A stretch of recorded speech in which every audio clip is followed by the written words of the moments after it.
Cincinnati Reds baseball on FSN being brought to you by Aflac. Ask about it at work. By your local Chrysler dealers. By Grand Victoria Casino. Take your fun a little bit further with Grand Victoria Casino. By Pepsi-Cola, official soft drink of the Cincinnati Reds. Pepsi, it's the cola. By your local Dodge dealers. Grab life by the horns. And by Skyline Chili. Game time or anytime, it's always Skyline time.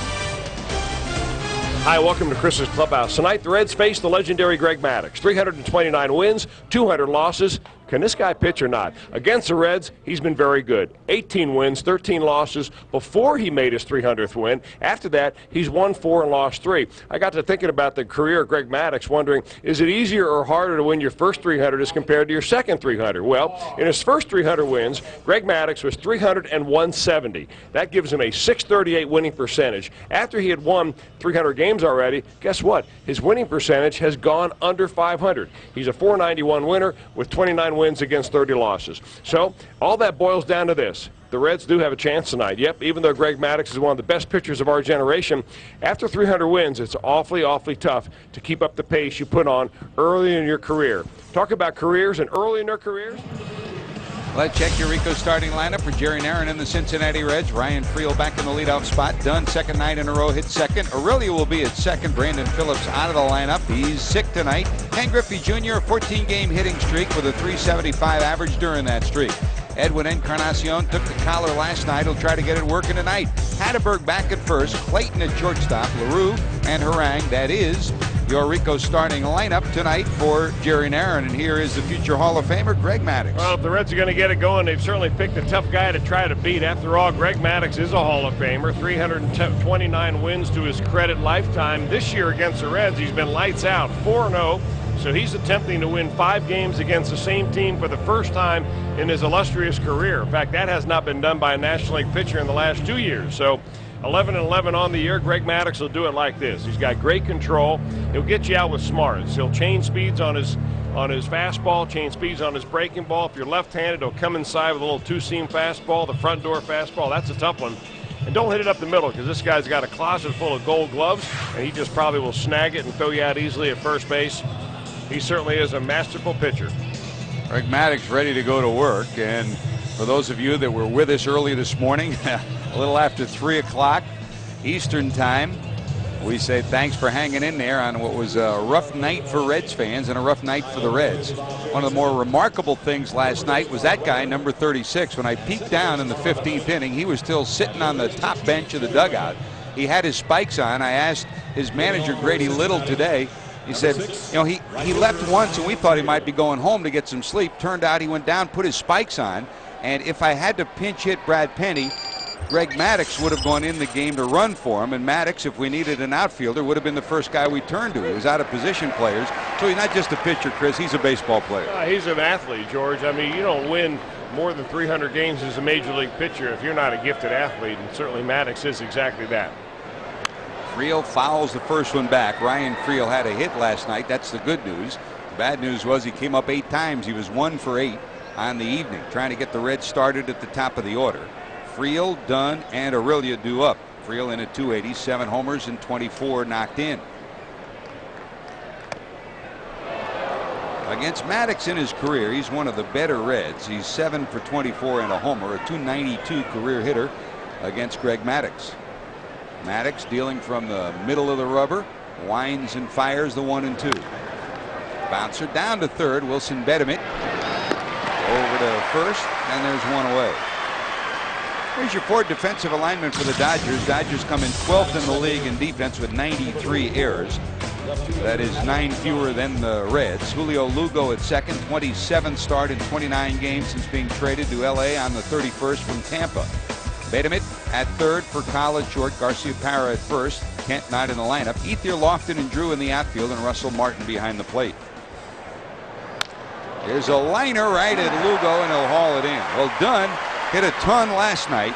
Adam Dunn had 4 hits last night, 3 singles and a double before exiting the ball game. And for Dunn, his first swing tonight's a big one. A bullet to second, but Lugo flags it down, and there's 2 away.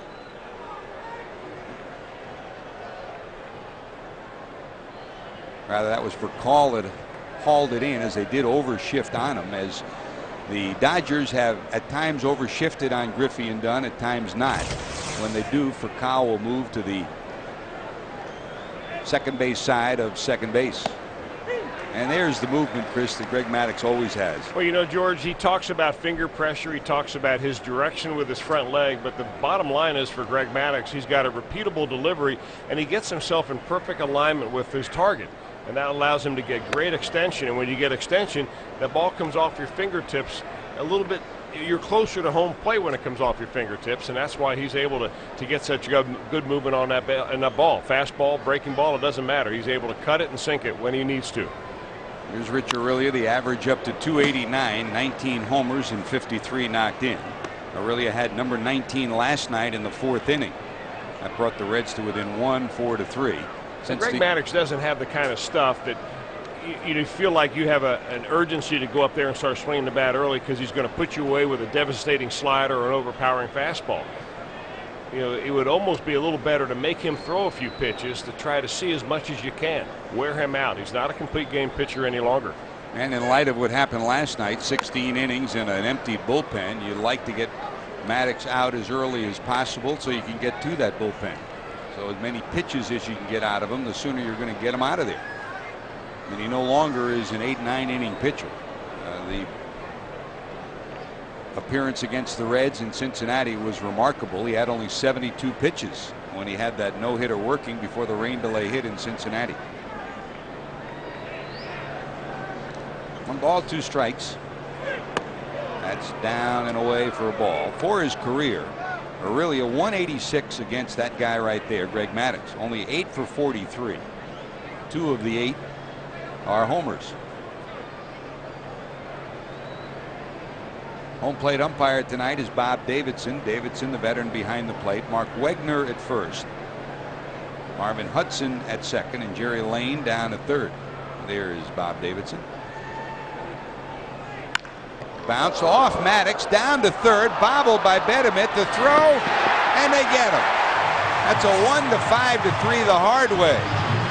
2 shin burners. And Aurelia's retired. We'll see it again when we return. Let's check Yuriko's starting lineup for Grady Little and the Dodgers, who have a lead in the National League West. Rafael Furcal led off last night with a homer, leads it off. Lofton bats second. Julio Lugo in the 3 spot. Then J.D. Drew. Garcia Parra down to the number 5 spot against the righty. Andre Ethier, Bettermit, Martin, and Maddux. Russell Martin against the Reds this season over 350, and he's been great behind the plate. That's Yuriko's starting lineup. Speaking of great, that's what Aaron Harang did for the Reds all year.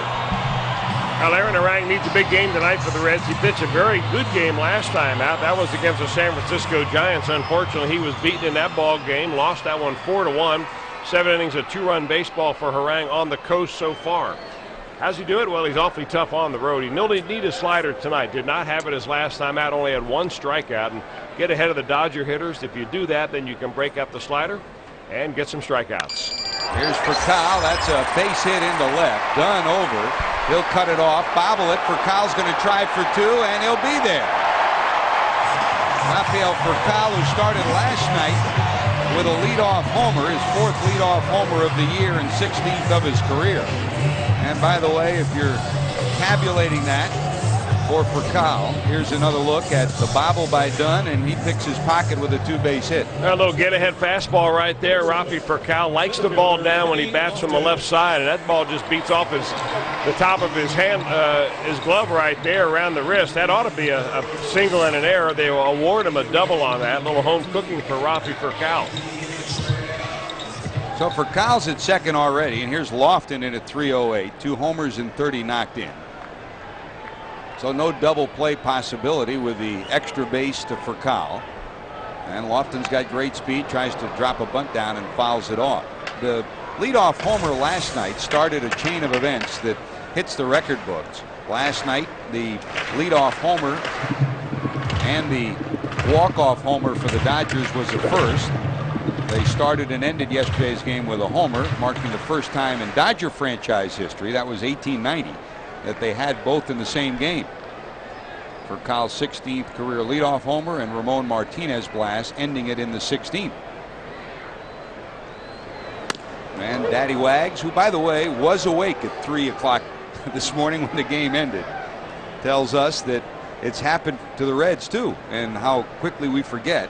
The Reds did it on May the 28th of this year against Arizona. Friel with a leadoff home run in the first inning, and then Javier Valentin with the walk-off homer in the ninth. That's the only time the Reds have done it in their history. In Major League Baseball history, it's happened 42 times. Unfortunately, we were part of history last night in 16 innings worth of it. 1 ball, 2 strikes to Lofton. He's 2 for 3 in his career against Harang. In the dirt, good block by LaRue.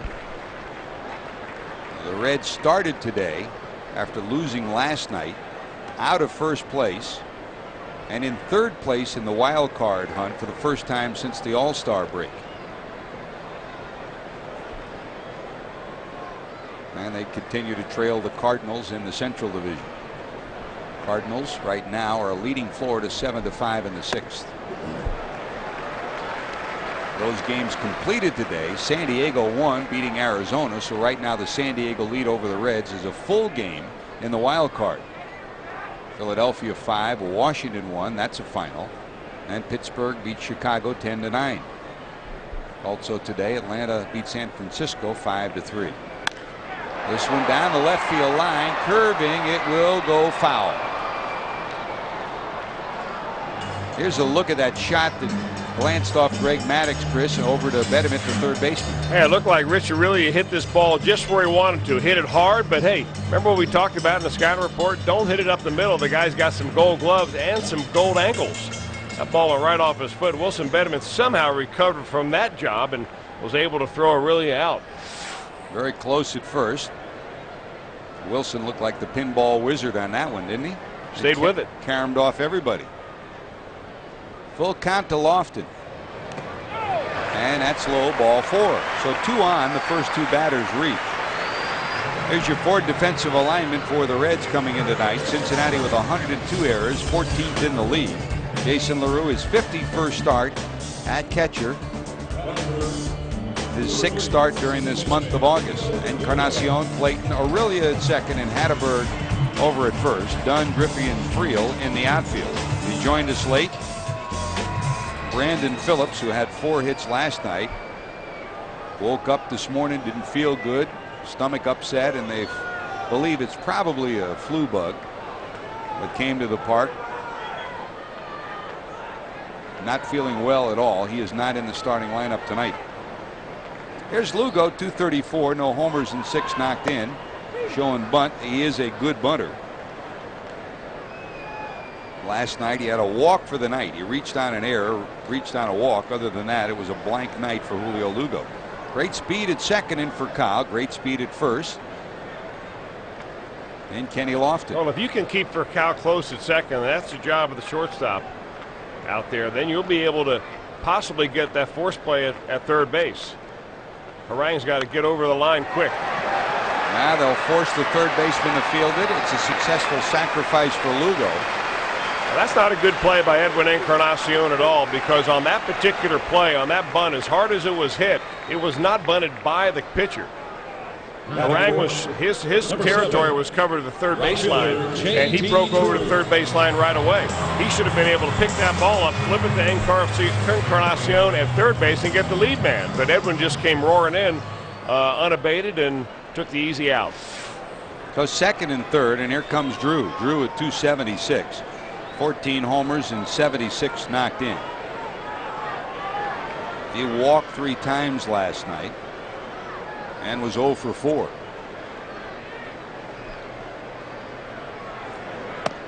Down and in for a ball. JD 0 for 3 against Harang in their matchups. Against the Reds in his career, 11 homers, 28 knocked in, and a 260 average. That includes his first ever career home run against Cincinnati. That was when he was a Cardinal. Bob Davidson says that's good enough for a strike. Ball and a strike.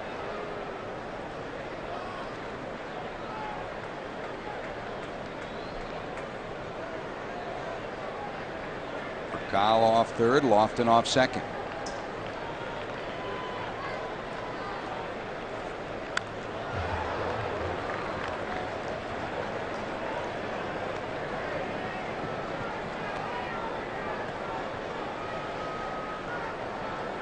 J.D., great star at Florida State, outstanding amateur player.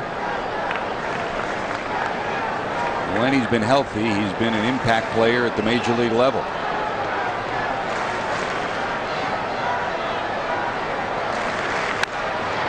Popped up, it'll be out of play. Now that's a good pitch by Aaron Harang. We see that from time to time where you see the catcher behind the plate stand up, indicating he wants that ball about eye high. And J.D. Drew is such a good fastball hitter. He'll just about chase any fastball around that he can get his bat on.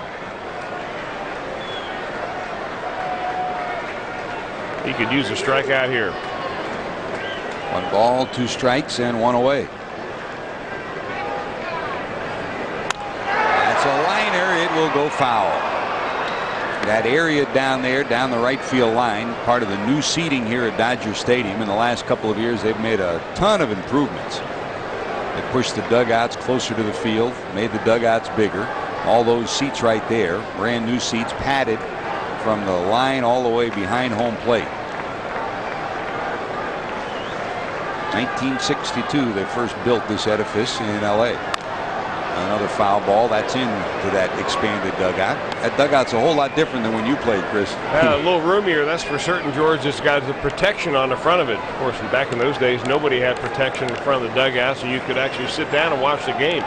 You want to get a good view in just about any major league dugout now, you've got to stand at the rail. Still a ball and 2 strikes. Harang to the stretch. That just misses. The other improvement in the dugout, they've improved the steps. Remember a couple of years ago when Jose Acevedo slipped and injured his ankle and his season ended after maybe his best pitching performance as a Red when he slipped on the steps going down the Dodger visiting dugout. 2-2. That's up high. Will go full. 3-2. Now, it wouldn't be the worst thing in the world if Harang walks J.D. Drew in this situation. In fact, as you watch Greg Maddux pitch tonight, if he walks anybody, chances are, especially with runners on base, he's just trying to pick the matchup he wants. And this isn't a great matchup here for Harang. Harang versus the lefty J.D. Drew, but he gets him on a slider. He'll take that. That's a strikeout number 1 for Harang. Second out of the inning. And with 2 away, here comes Nomar Garciaparra. J.D. Drew reading this as the fastball, thinks it's going to be strike 3 and said it would have been ball 4. Boy, the bottom just dropped out of that. When Harang stays on top of his breaking ball, it really has some sink. But 2 away, and here's Nomar. 316, 14 home runs on the year, and 69 runs knocked in. He's had a tremendous year, both offensively and defensively, making the switch over to first. High in the air to left. It'll stay in the park. Dunn under it. And he hauls it in. So the Dodgers threaten with a double and a walk. Nothing to show for it. Reds go to work in the second. Ken Griffey Jr. will try to stretch his hitting streak. Time for our Elk and Elk storyline updates, brought to you by Elk and Elk, serious lawyers for serious injuries. No 6-pack. Reds try to avoid losing 6 straight to Los Angeles. So overworked bullpens last night. The Reds 10 innings pitched. The Dodgers 12 innings pitched. And in the month of August, the Reds have really had their bullpen working overtime. Your Elk and Elk storyline update. Here come the Reds. Here comes Ken Griffey Jr. showing Bud as they overshift on him. And this is the San Francisco style overshift. Really started against Barry Bonds here in the National League West. And it looks like a single wing attack, Chris. I'll tell you what, Julio Lugo, as deep as he is in right field, he may have to rush a throw if he gets a slow roller out to him. I mean, that's as deep as we have seen a second baseman play against anybody. I think he's closer to J.D. Drew out there than he is his shortstop for Cal. Last night he had to do that to Dunn in the 7th inning. He had to charge the ball on a 3-hopper that he got right about 2 steps past the grass, and they just did get done at first. 3-0 to Griffey, sitting on a 14-game hitting streak. That's bounced down to first but foul. Junior against Maddux, pretty good numbers. 357, 10 for 38, and a couple of home runs.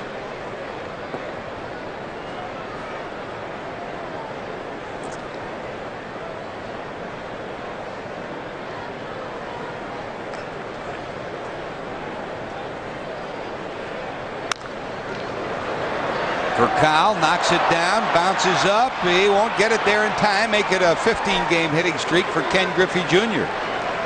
Now that's one instance where that deep second baseman placement really cost the Dodgers an easy out right there. Had they put more of a, I guess, a standard shift, if you want to call that, and put Lugo in the infield, it's going to be right at him, and he makes an easy play. As it turns out, Furcal's got to go a long way, knowing that if that ball does finally get to Lugo, no way he's going to throw Junior out. So he beat the shift with an infield hit to the right side. That does not happen much. Taking a page from Willie Taveras. Taveras, of course, had his 30-game hit streak stopped for the Houston Astros. So Griffey's on, and here's Edwin. Edwin would have just as soon forget last night. There's a bullet. It's a new night, and here's a shot off the bat of Edwin. He had an 0 for night last night. 0 for 6 on the evening, and he gets a hit his first time up here. So 2 on for the Reds in the second. Here's Hatterberg, and here's a look at our Honda standings update. The Reds 3.5 games back of St. Louis at the start of play tonight. The Cardinals leading 7-5 over Florida in the 6th. Over in the West, the Dodgers a 2.5 game lead over San Diego after the Padres won today. This afternoon, in San Francisco 5.5 back, and for the first time since the All-Star break, the Reds aren't in first place in the wild card. They're a game back right now after the Padre victory today. And Chris, it's a whole different world when you're not in first place in the wild card, because especially heading to San Diego, you're going to play the #1 team in the wild card this weekend. Every game certainly is going to mean a whole lot, no question about that, George. But I'm not so sure that the players on a ball club really see the big picture like that. They don't look forward and all that. They're thinking game by game. Maddux to Furcal over to first, a double play. That took a wicked hop, but there's a great example of how a Gold Glover reacts. Great hands, great feet, and he turns it into 2. You know, usually you tell hitters, hit the ball back at the pitcher. He's the worst fielder on the team. Well, not in the case of Greg Maddux. Second time the Reds have hit a ball sharply up the middle, and they've gotten 3 outs from it. This double play, the one that went off his ankle and bounced to the third baseman to retire Aurelia. So now there's a runner at third and 2 out after 2 on and no outs. And here comes Clayton, inserted in the lineup in Brandon Phillips' spot when Phillips came down sick. Royce at 263, couple of homers, 36 knocked in. And don't forget, for every Reds run scored in today's game, Safe Auto Insurance Company will donate $50 to the Reds Community Fund. 1-800-SAFE-AUTO encourages you to get home safe.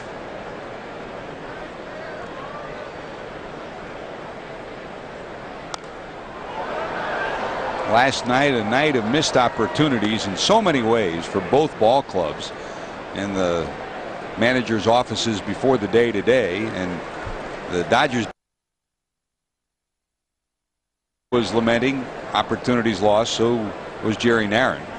Royce Clayton with a chance to get 2 runners in scoring position, didn't get a bunt down, and tried again with 2 strikes and fouled it off. 15 innings, it is that kind of a night. Oh, you're exactly right. I mean, you want to go back and dissect a ball game like that, and it drive you crazy, especially if you're on the losing side of it.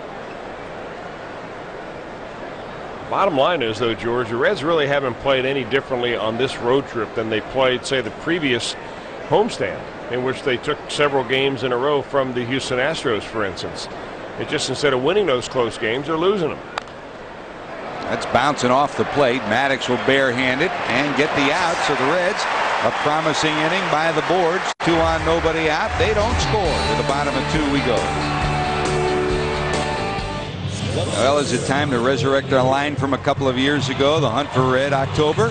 Well, join it as we pack the park beginning Monday, September the 4th. From now until Monday, fans will receive half-price tickets for the September 4th. In one of 10 non-premium seating locations when you donate a non-perishable food item. On Tuesday the 5th, the first 10,000 fans will be treated to a Reds mystery item giveaway. The series wraps up on Wednesday during a business day special where seniors 60 and older may purchase half-price non-premium tickets in advance of game day. Here's Andre Ethier, 335, 11 homers, 53 knocked in. Ethier last night had 1 hit for the night, 1 for 7 on the evening. That was one of those nights, Chris. I mean, even Brandon Phillips had 4 hits, but when you added it all up, it wasn't like a 4-for-4 night because he ended up with 7 at bats. So you go 1 for 7, 1 for 8. Like having a bad weekend. Yeah. 3 balls, 1 strike to Ethier. And there's a walk. Well, Harang started the first, giving up a double to Furcal and a walk to Lofton. He'll be working from the stretch again here in the second. It just might be one of those nights like he had his last time out against the Giants where he really didn't have his good stuff. Harang, on a normal night, is going to strike out 6 or 7 or 8 batters, usually right about 1 an inning. Comes into this ball game 168 punch-outs in 180 innings, so he's up there. But when you strike out 1, it means you've struggled, especially with your breaking ball.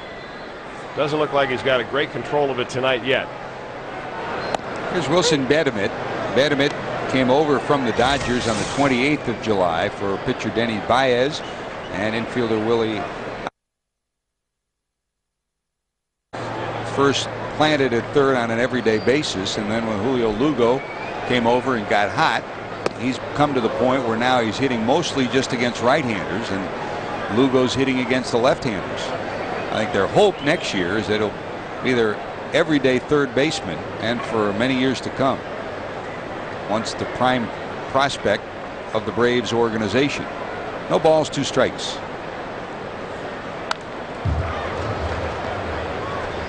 Bedimit overall 271, 15 homers, 42 knocked in.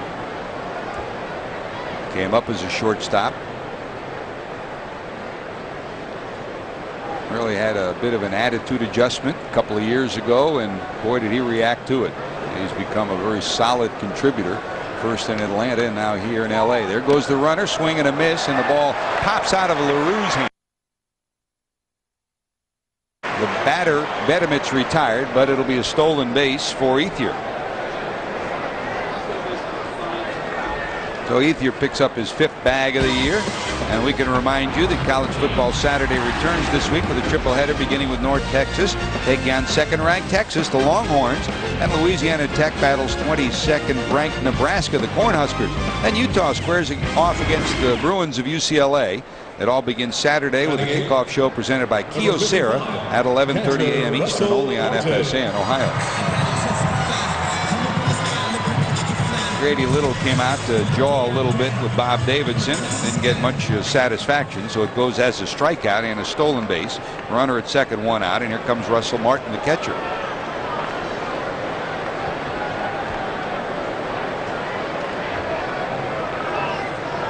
Of course, Bob Davidson will always be remembered here in Los Angeles for that 1990s forfeited game in the middle of the pennant race. It was the last week of the season. Davidson, he wasn't even the home plate umpire that night. Jim Quick was, as I remember, and that was the night they had the rookie baseball night where all the Dodger rookies on it, and they ended up, the fans were upset with a couple of plays, and they ended up throwing all the baseballs on the field. So in the middle of the pennant race, the game was forfeited, and Davidson was the one who forfeited the game, and he'll forever live in Dodger infamy thanks to that. Don't ask Tommy Lasorda about that, right? He remembered even better than you. That's a strike. There's Tommy. Jim Day will have him as a guest on our weekly show next week. Boy, does he love to talk about the Reds-Dodgers rivalries, and there were some great games over the years. 1 ball, 2 strikes to Martin. That's a liner, caught. Nice play by the shortstop Clayton. It was knuckling behind the second base bag. Clayton just guided it into the glove, and Martin's retired. It was one of those change-up line drives, a mistake pitch by Harang, a little hanging breaking ball right there, but Russell Martin didn't get a whole lot of it.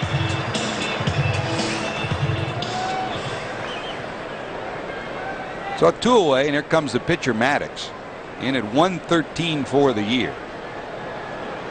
He usually finds a way to get the bat on the ball. And with a runner at second, that's trouble. There's a strike. No get-ahead fastball with Maddux up there, huh? No, you can't take anybody for granted, especially a guy who's been around as long as Maddux. He's just trying to put the ball in play, knowing that a bloop hit right here means a run for him.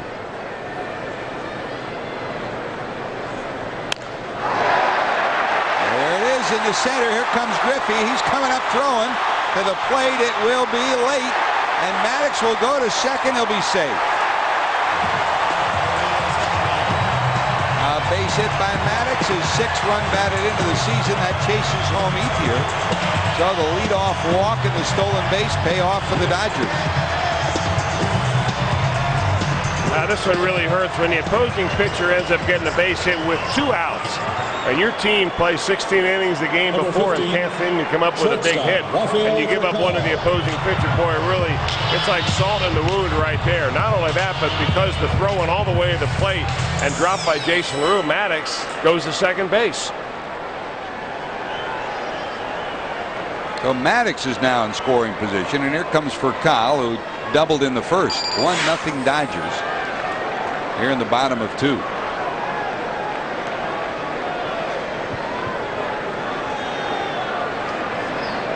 There are 6 Dodgers hitting over 300 with runners in scoring position, and this guy is one of them. 355. That's the 8th best in the league. And that's been the way things have gone for Grady Little of late. They've gotten key hits when they wanted it and when they needed it.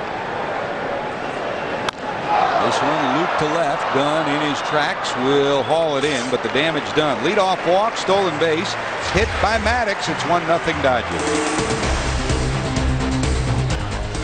This copyrighted telecast is presented by authority of the Cincinnati Reds and may not be reproduced or retransmitted in any form. And the accounts and descriptions of this game may not be disseminated without the express written consent of the Cincinnati Reds. Anniversary year for the World Series. Could it be another year of World Series dreaming? There are a whole lot of Reds fans, Chris. Been great the last couple of days. First in San Francisco, now here in L.A. A lot of Reds fans that have come out early to watch batting practice and wear their Reds attire and root for the men from the Queen City. We got a lot of Ohio transplants out here want to come out here and enjoy the sun all year long. And there are also some groups from Cincinnati that have come out and followed the Reds on this road trip. We saw a number of people in San Francisco. Some that we've seen here are telling us that they're going to head down and watch them play again in San Diego. I wonder how many Reds fans have eaten Dodger dogs. A lot of them. There's one right there.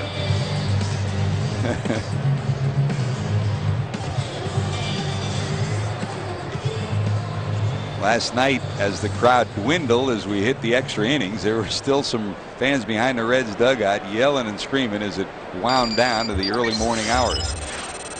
There's Jason LaRue hitting in the 8th spot. Harang will be up next. LaRue at 173, 5 homers, 17 knocked in. He's been pretty good against Maddux, 294, 5 for 17.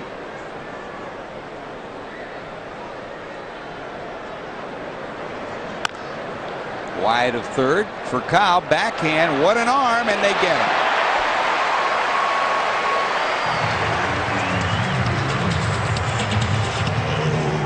Maddux barks out at him. And remember, for Kyle was his shortstop in Atlanta. Yeah, you know what, George? You have a shortstop like Rafi Furcal who makes this kind of play.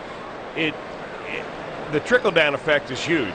Maddux throws fewer pitches. You've got the pitcher coming up next. He would have been bunting the runner over into scoring position. So now instead of having a runner on second base and 1 out, assuming that Harang gets a bunt down, you've got 2 out, nobody on, and you're going down meekly. It changes the attitude of the whole inning. Now, Vin Scully brought up a good point last night when we were walking out after the ball game, after 16 innings. The way things are going, it's one of those strange years, and for the Dodgers in the last few weeks, a lot of bounces have gone their way, a lot of mistakes that they've made haven't come back to haunt them. He said, you never know, it could. The Dodgers have been getting everything going their way in this race for the pennant. Well, if you can't out-talent your opposition, sometimes you need to have better luck, and I think that's real. The Reds have been lucky from time to time, but certainly not on this road trip, and certainly not in last night's ball game. The Dodgers got a lot of breaks, and the Giants in that series got a lot of bloop hits that just did not seem to fall in for the Reds. There's Friel, bounced out first time up. I hear myself say that sounds like sour grapes, but really that's the way it's worked. Yeah, and you know, we've been here before. I mean, how many times, you know, when the Reds lost that extra inning game in Philadelphia, everybody thought the team was going to go south, but they just have not quit. They've been bouncing back, but this certainly the sternest test that they've had to undergo on this long road trip to the West Coast. 3 balls, 1 strike.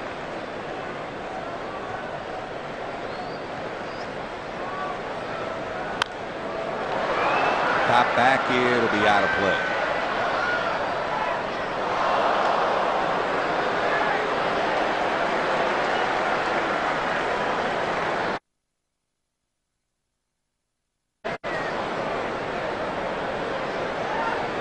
Reds have an off day tomorrow after tonight's game. The team will head to San Diego, off day, and then Friday, Saturday, Sunday against the Padres. There's a swing and a miss for Maddux. That's strikeout number 1. The Reds go 1-2-3 in the 3rd. Lofton due up when we return.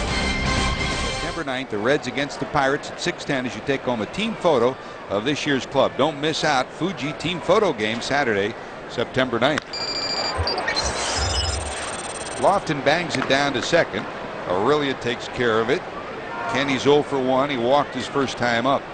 Aurelia was scheduled to start at short with Phillips at second. Brandon Phillips came down ill, so Aurelia moved to second. Clayton in the lineup. And here we go with 1 out in the 3rd with Lugo coming to the plate.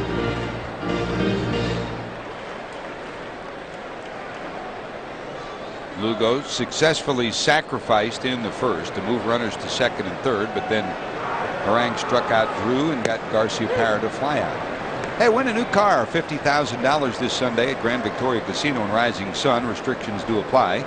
See the casino for rules.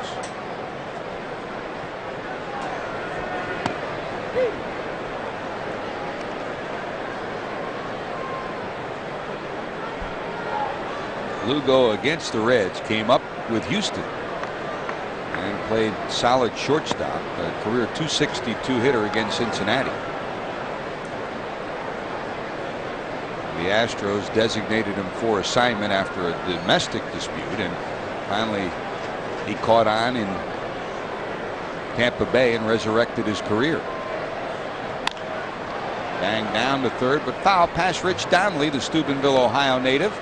He says hi to everybody back home. Donnelly, the new 3rd base coach here in Dodgertown. And over at first is the former Cincinnati Red, Mariano Duncan. Swing and a miss. He got him. Strikeout number 3 for Aaron Harang. Number 7. Hey, don't forget, the FSN Baseball Report will be coming your way Friday at 6 o'clock. You want it, we've got it. All the latest in baseball news and information, complete with standings and a look at the pennant race. It's the FSN Baseball Report Friday, right here on FSN Ohio.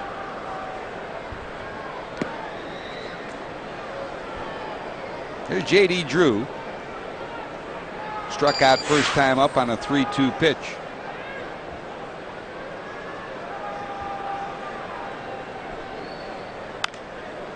High in the air down the left field line. Encarnacion giving chase, looking up. It'll be in the seats.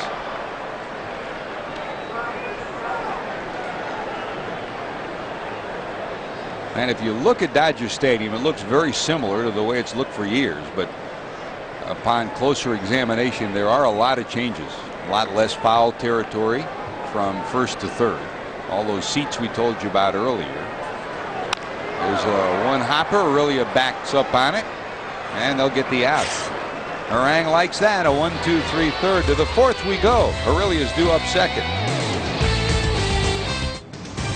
Reds baseball on FSN being brought to you by your local Toyota dealers. Toyota, moving you forward. By Advance Auto Parts, providing car care know-how to protect your investment. We're ready in advance. By Rico, move your ideas forward with Rico dependability. And by your local Jeep dealers. Hurry to your Jeep dealers. See how good the best values in America can be.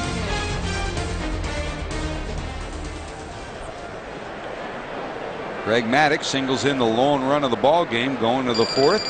Maddux delivers to Dunn. Dunn lined to second first time up. Dunn, Aurelia, and Griffey.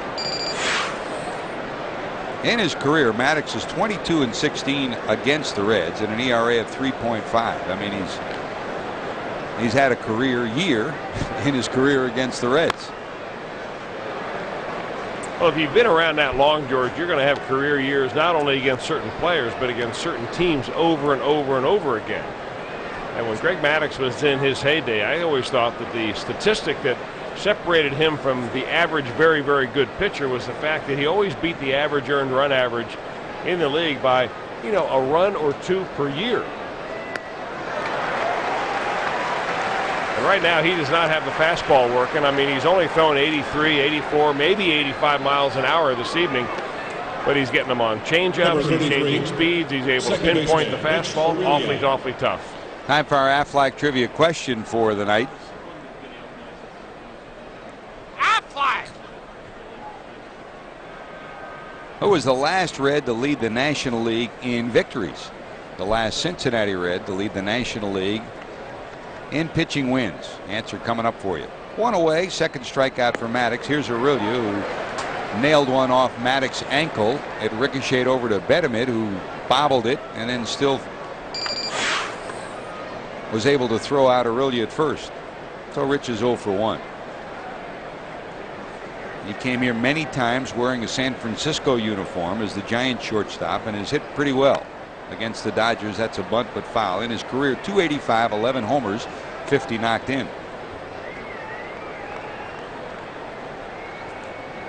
Rich Aurelia came out of the Reds dugout game 1 of the series. Tommy Lasorda was behind home plate and he walked by him and he said, "What's the matter, Tommy? Don't you recognize me? I'm in another uniform." And Lasorda smiled and Aurelia went into a litany of Lasorda against the Giants, and that was always, I mean, as when Tommy would come to Cincinnati, it would be great because he'd try to rile the Cincinnati fans up, and he'd go to San Francisco. It was the same story, that long walk from right field to to the dugout. He'd be waving his hat. Rich said every Giant fan hated him, but there was a method to his madness. He got the Giant fans to be more concerned with Tommy, and he'd take pressure off the Dodgers, and the Dodgers always played pretty well up there.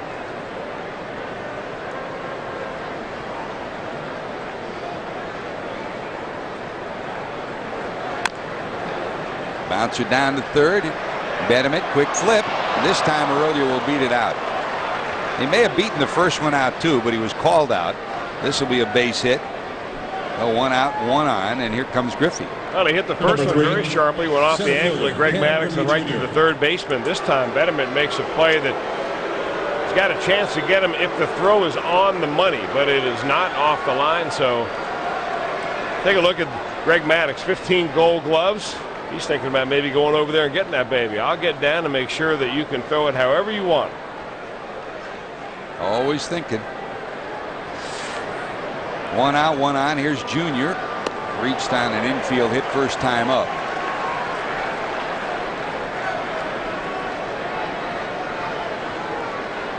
"15-game hitting streak started August the 13th last year. It started August the 14th through August the 30th. There's a bouncer right back to Maddux. 1, 6, 3 double play. How important is defense and how good is number 36? He's a Hall of Famer and a 15-time Gold Glover. First baseman, Time for our Aflac trivia answer for the night here at Dodger Stadium, where they've had a whole lot of great pitchers. A tidbit for you: who was the last Red to lead the National League in wins? It was Danny Jackson, who had 23 wins in 1988. That tied with Oral Hershiser, who won the Cy Young Award that year. Won Danny Jackson, and it was Oral Hershiser. And when you beat Don Drysdale's consecutive scoreless inning streak, that wins you a Cy Young Award, doesn't it? Yes, it does, especially when you're doing it in Los Angeles, the big media city that it is. Boy, I'll tell you what, though. Or Hershiser. I know Danny Jackson had a great year. Yep. Or Hershiser, to have that kind of a streak that year, you just have to be locked in like nobody else. Big time sinker ball right there. Pretty amazing. There's Nomar, fly to left first time up. Overall, he comes in at 316 at Dodger Stadium this year at home, 337. He's made this his home. Aaron Harang, his best inning was last inning, a quick 1-2-3. It won't be 1-2-3 this inning. There's a hit by Garcia Parra.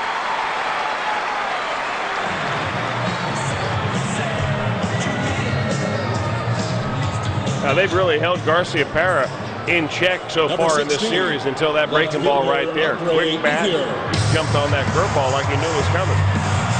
He was 0 for 6 last night, and he gets a base hit tonight. He's 1 for 2. Here's Ethier, who walked and stole a base back in the second. Now here's a guy you really have to be careful on the first pitch that you throw him. He is hitting .420 on the first pitch he sees. 24 hits this year on an 0-0 count. There's a liner past the shortstop Clayton. Griffey feels it in center field, and the runners will hold. So once again, 2 runners on here to lead off the 4th inning. And the reason is you get a rookie up here, you think, well, we're going to test this kid with a fastball. So you come right after him with a heater on an 0-0 count. That makes it 25 knocks on the year. That'll run his batting average up somewhere around 424 or so on the first pitch he sees. He comes out of the on-deck circle ready to swing the bat. Grady Little likens in to Jeff Francoeur, who had a brilliant start last year. He said he's coming up there to swing it every time he steps in the batter's box. So why are you giving him a first pitch fastball down Broadway? Here's Bedimit, Francoeur's teammate in Atlanta. He struck out first time up. Hey, Pepsi, it's the preferred drink and proud sponsor of the Cincinnati Reds, a team of tradition. Pepsi, it's the cola. Bedimit has some pop, 15 homers. You have to be cautious with him. Coming into tonight, 2 for 3 against Harang. That's a strike.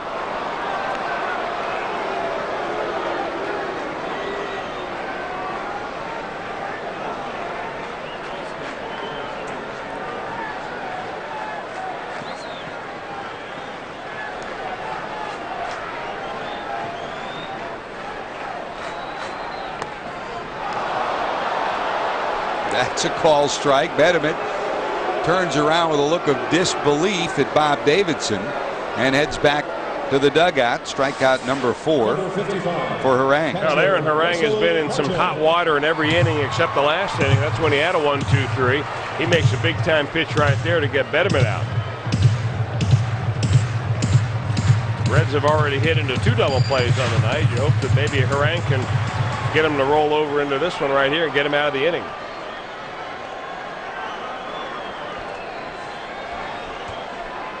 Now here's the catcher, Russell Martin, who lined out.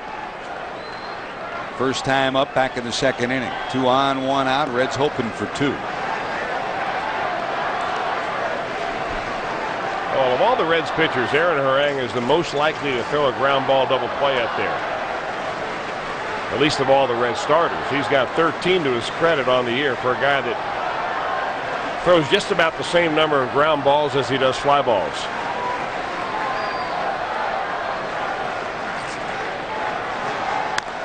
This one nubbed to the right side. That'll get into right. They're going to send the runner. Here comes the throw. They got a shot at him. It goes off the leg of LaRue, and a run will score. The throw down to third, blocked by Encarnacion, and both runners will advance an extra base.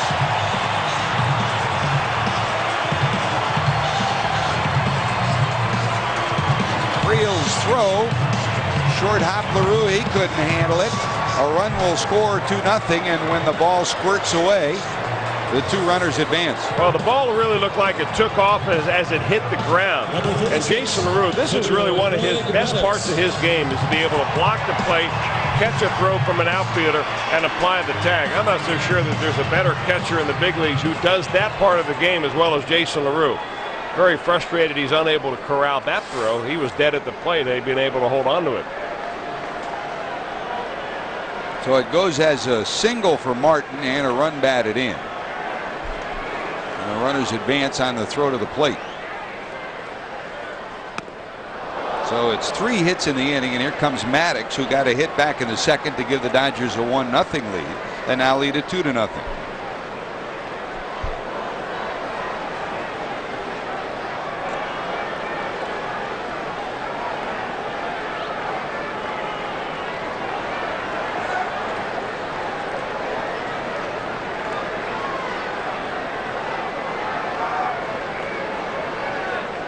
out, infield in for the Reds. You smell something fishy going on here? We saw Rich Donnelly go over and talk to the third base coach. Maddux go out of the box. Bobby Cox would do it often, and the Reds smell something too.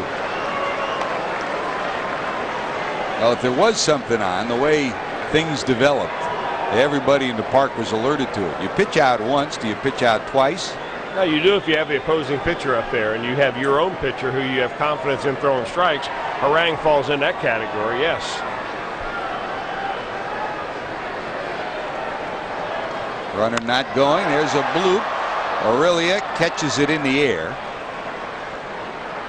Maddux retired. Second out. Back to the top of the order, Rafael Furcal. Hey, the iWireless Prep Classic is coming to FSN Ohio. Tune in Saturday, September the 9th, starting at 10 for a full day of high school football. Watch as these powerhouses of Ohio and Kentucky compete at Paul Brown Stadium. Action kicks off Saturday, September the 9th for the iWireless Prep Classic right here on FSN Ohio. You want great football? It's coming to Paul Brown Stadium.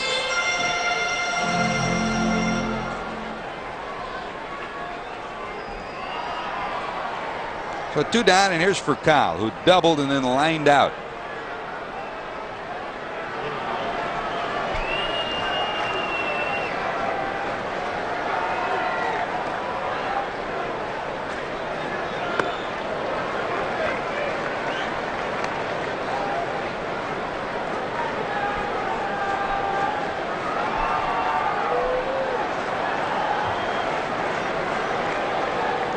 Furcal started off with a horrible month of April. Since then, he's hit over 300, and the average approaching 290 now.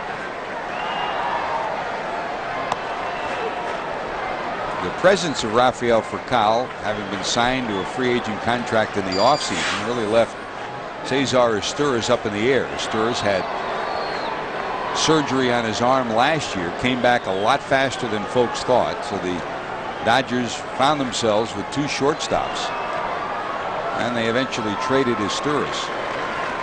And there were some talks between the Dodgers and the Reds about Izturis. It never did come to fruition, but Cincinnati and the Dodgers did talk about it. Grady Little has had some darn good shortstops throughout his career in the minors and the majors. Thinks that Rafael has the strongest shortstop throwing arm he's ever seen, and hard to disagree with him. I mean, Sean Dunston had the best of this past generation. Furcal's probably got the best of today. Yeah, you know what? I like the way Furcal throws the ball because he's got, it seems to me, a little quicker release. I'm not so sure that if you had him a contest who could throw the ball the furthest, you could throw it farther than Dunston, because he could throw it hard. But Furcal gets rid of it so quick. That's what makes him such a great defender.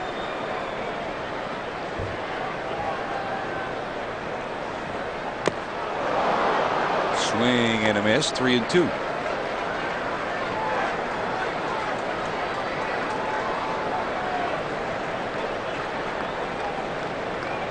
He's an aggressive hitter up there, and a 3-2 count is really in the pitcher's advantage when you have an aggressive hitter. He'll oftentimes chase a pitch down and out of the strike zone just because he doesn't really walk all that much. On the inside corner, Furcal punched out. 2 strikeouts in the inning, but another run for the Dodgers. They lead it 2-0. By the Ohio Lottery. The Ohio Lottery's Raffle to Riches game is selling fast, so get your tickets today. And by Cincinnati Children's Hospital Medical Center. Change the outcome.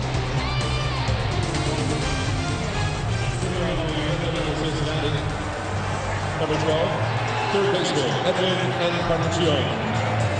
Reds back to work, trailing 2 runs, 5 hits for the Dodgers, no runs, 3 hits for the Reds. One of the 3 hits for Cincinnati off Greg Maddux came off Edwin Encarnacion's bat.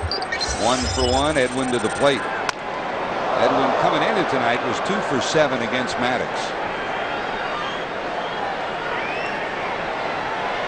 Get a new piece of lumber after that one splits.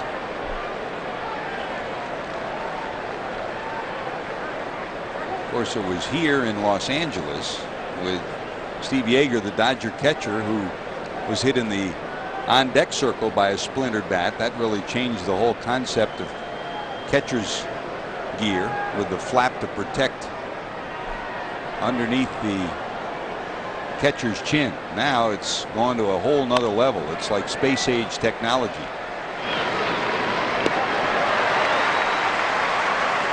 One away, Encarnacion bounces out. Here comes Hatterberg. He'll get a whole bunch of those ground balls when he is on his game. Greg Maddux usually gives you twice as many ground balls at least as he does fly balls when it's all said and done at the end of a season. He's thrown up 2 ground ball double plays tonight. That makes 15 on the season for the Mad Dog.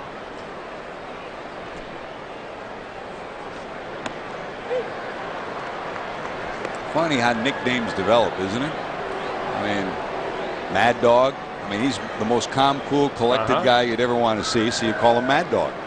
But boy, when he steps on the mound, he is a mad dog. You know, we really get a great view from our center field camera here at Dodger Stadium as to his direction to the plate. I mean, there are very few pitchers that pitch as pure as Maddux does as far as where he points his left toe when he finally actually releases the ball. On that pitch right there, he'll go a little bit more inside towards the batter than he was on a pitch that he wants to hit the outside corner. That's why he gets so much action, and he's got that front door fastball. Scott Hatterberg didn't like it. Russell Martin way off the plate right here, but the only way you get that ball to move is you get your hips in good spots. It starts inside. Watch the action coming back.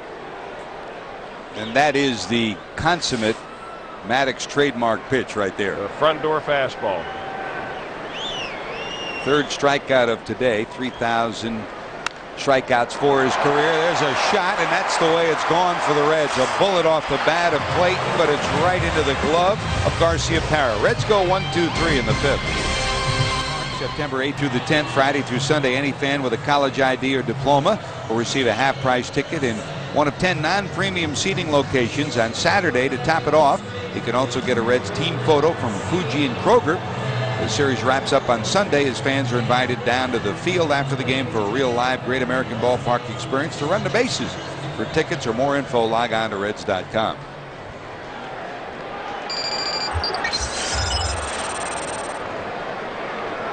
Here's Kenny Lofton leading off an inning for the 2nd time. He walked in the 1st and bounced to 2nd time up.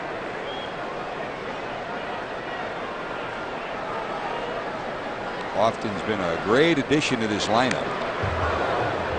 In center field and at the plate. He's been outstanding.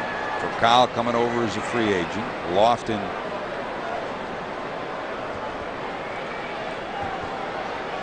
part of that package that's helped the Dodgers move into 1st place in the National League West.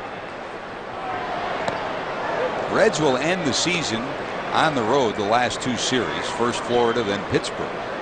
The Dodgers end the series on the road too. We just left San Francisco, and it could be a whale of a final week. They'll play the Giants in San Francisco, a 3-game set. That could be like the old days, Chris. You know what? If both those teams are within rocking distance at that point, it will be some series. 1 ball, 2 strikes to Lofton.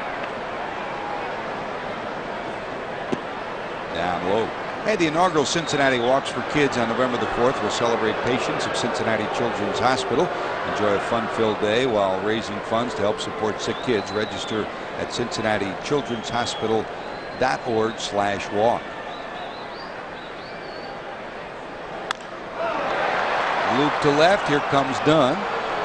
Lofton's retired. And here's our Cincinnati Children's Hospital minor league report. Travis Webb, the 8th round pick, back earlier this year, 5-2 so far in the early going, Chris, and he's pitched brilliantly for the Mustangs. And how about Logan Parker? Now, Logan Parker went out to the University of Cincinnati. He's a big, tall, strapping first baseman, left-handed hitter. Saw him play a little bit in college.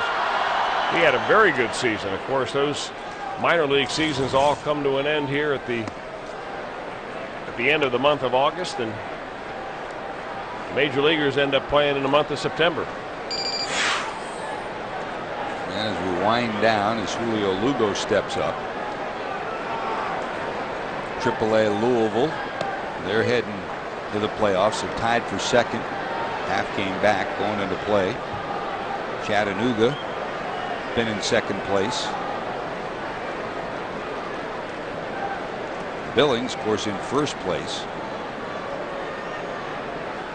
Well, there'll be some postseason activity for the Reds, and the Reds minor league pitching situation at Louisville changed a bit today. This afternoon, Wayne Krivsky acquired right-handed pitcher Jason Johnson from the Red Sox. Johnson, remember, pitched in Cleveland, then over to Boston. There's a bloop, it's into the seats and foul. He's signed to a minor league contract, so that means, at least for the time being, he's property of Louisville, not with the major league roster. But you have to figure, Chris, I mean, this is a guy that was appeared to be on the right track a year ago. He struggled this year, but he could be in the plans for next year, depending how things go. Oh, you're right, George. He has won as many as 10 ball games in a year. That was for the Baltimore Orioles a couple of times. That's a bloop down the right field line. Friel tracks it down. Going to second is Lugo. Here comes the throw. He'll be in there. Or Friel made it a lot closer than you thought it would be. Lugo has a two-base hit. There's a runner at second with one out. It looked like Lugo got a little bit of a breaking ball right there, and the ball was up, but he really keeps his hands in. He loves to hit that ball to the right side, and he does right down the right field line. He's got good enough wheels to get in there, but boy, Ryan Friel, you're right. He plays the outfield like a shortstop plays the infield. I mean, he gets it and throws it. Another runner in scoring position. Here comes Drew. Struck out, grounded out, 0 for 2. And the dirt blocked by LaRue. Ball 1.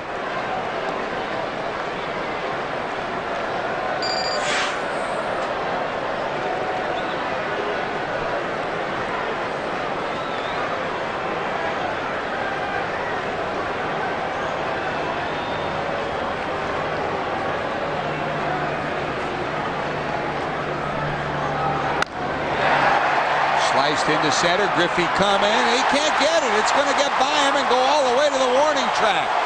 Lugo will score. Drew's on his horse. They're going to send him.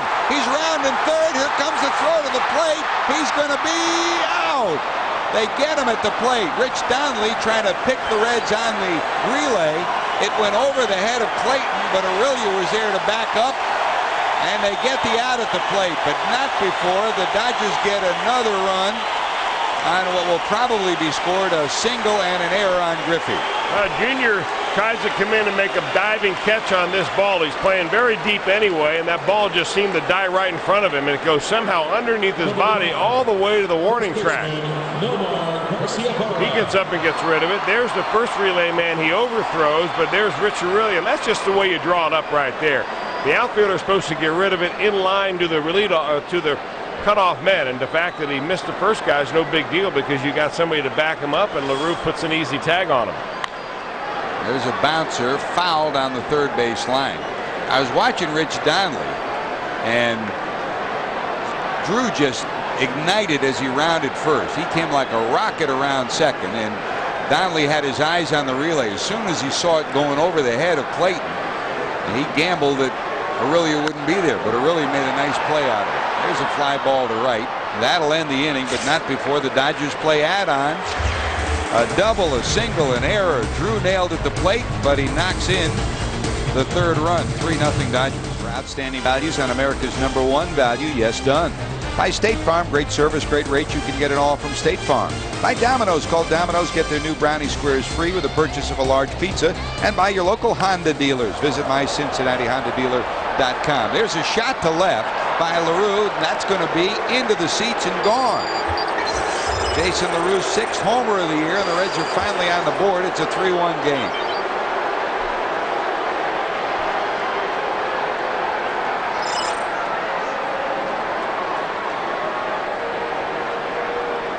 Number 39, pitcher Aaron Harang. Well, LaRue continues pretty good hitting against Maddux. He's around 300 for his career. The homer gets the Reds on the board, and here comes Harang.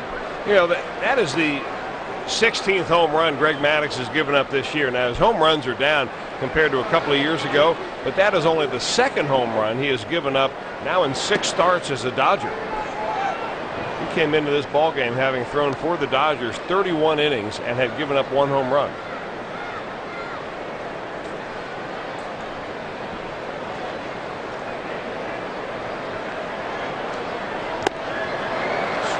missed by Harang. 1 ball, 2 strikes. Reds have had trouble touching Maddux. They finally get a run off. There's a dribbler. Maddux will haul it in. First out of the inning. Our Ohio Lottery instant replay. Home run number 6 on the year for Jason. Well, he did it on the first pitch right here. It looked like a little bit of a changeup. Maddux wanted it low and away, and it came right into the low inside wheelhouse of Jason LaRue, who likes to pull the ball, and he did. Got a bunch of that one.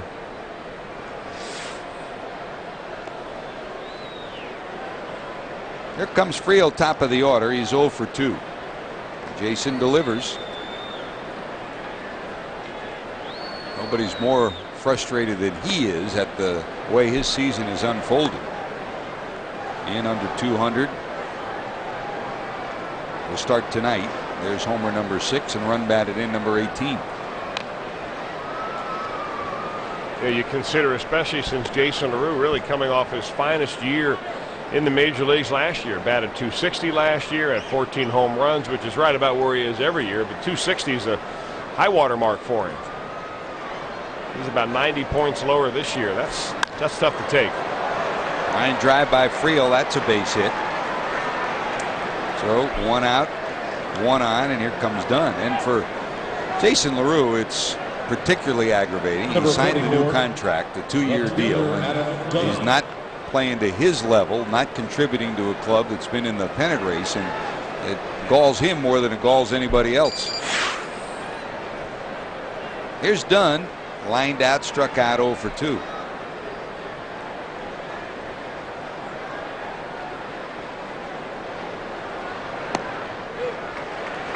That's a strike. Hey, enter the Tri-State Chevy Dealers Great American Ballpark Experience. 20 lucky winners will be chosen to show off their skills on the Reds home field. Take home an authentic jersey and a whole lot more. Visit www.trychevy.com to enter. Registration ends August 31st. There goes Friel. Pitch out. Not in time. Even with the pitch out, Friel got a great break. That's, if there's one chink in the armor of Greg Maddux, is he doesn't hold runners well, but he didn't get that many to hold either. You're exactly right about that, George. This is stolen base, successful stolen base, 22 this year off of Greg Maddux. They've only thrown out 5 of them. Now that includes all those games that he pitched with the Chicago Cubs. What Maddux does, though, is that after a stolen base, he has that innate ability to turn it up a notch, to make pitches even better and better when he wants to.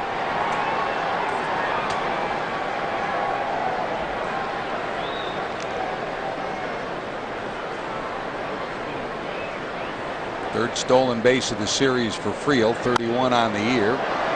Dunn bloops that to the left side and out of play. 2-2. Well, they're now in the 9th. The Cardinals are leading Florida 13-6. Kind of interesting right here the way the Dodgers play their defense with Friel, a stolen base artist, at second. They've got Wilson Bedeman, the third baseman, playing pretty much a standard third base instead of shifting around at all during the hole. They want to make no easy stolen base for Ryan Friel right here. Lazy fly to center. Lofton under it. Friel tagging, but he'll hold right there. Back-to-back changeups. The Dunn's retired. 2 away, and here comes Aurelian. Reminder, the Ohio Lottery's Raffle the Riches game is selling fast, so get your tickets today. There'll be 4 $1 million winners and plenty of other cash prizes.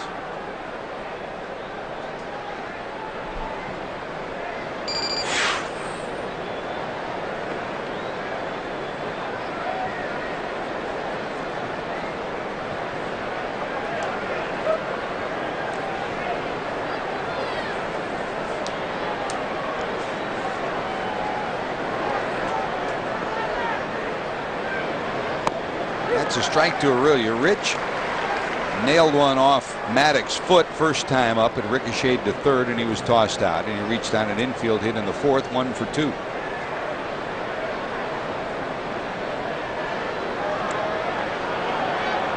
Base hit could get the Reds within 1.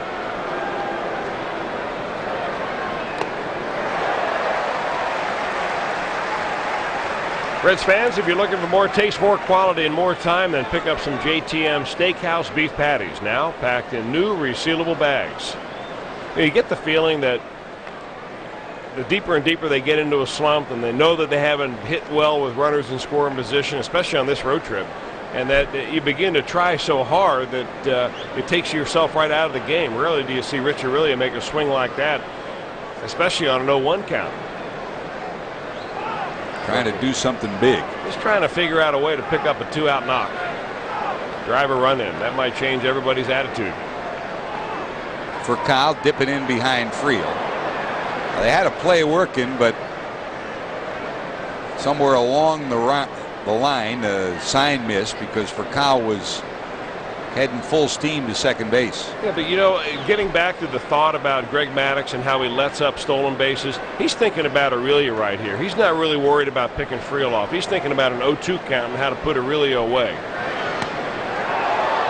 he may have had it right there. Missing the outside corner, 1 and 2.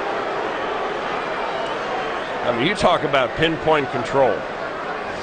When he misses his spot, it's a matter of millimeters, not inches. 1 ball, 2 strikes.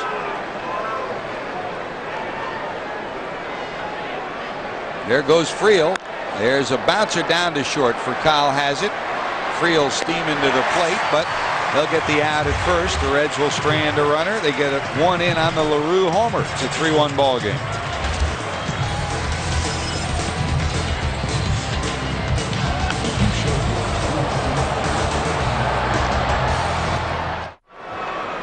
Back at Dodger Stadium, 3 runs, 7 hits for the Dodgers, a run, 5 hits for the Reds. Here's Andre Ethier, hacking at the first pitch, fouling it off. He walked his first time up, singled his second time up, 1 for 1.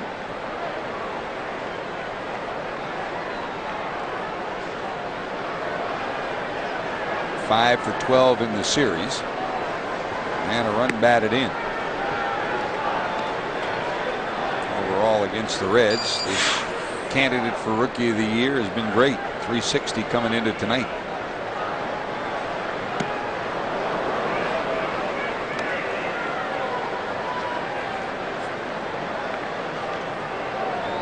Aaron Harang allowed a run in the second on a run scoring hit by Maddux.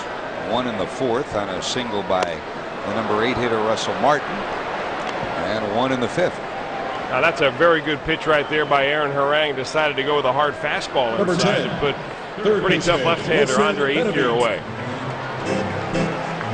Ohio Lottery winning numbers for tonight. The evening draw: pick 3, 799, 799, pick 4, 9318, 9318. Rolling cash 5, 18, 24, 29, 37, 18, 24, 29, 37. Hope you had a winner tonight in the Ohio Lottery.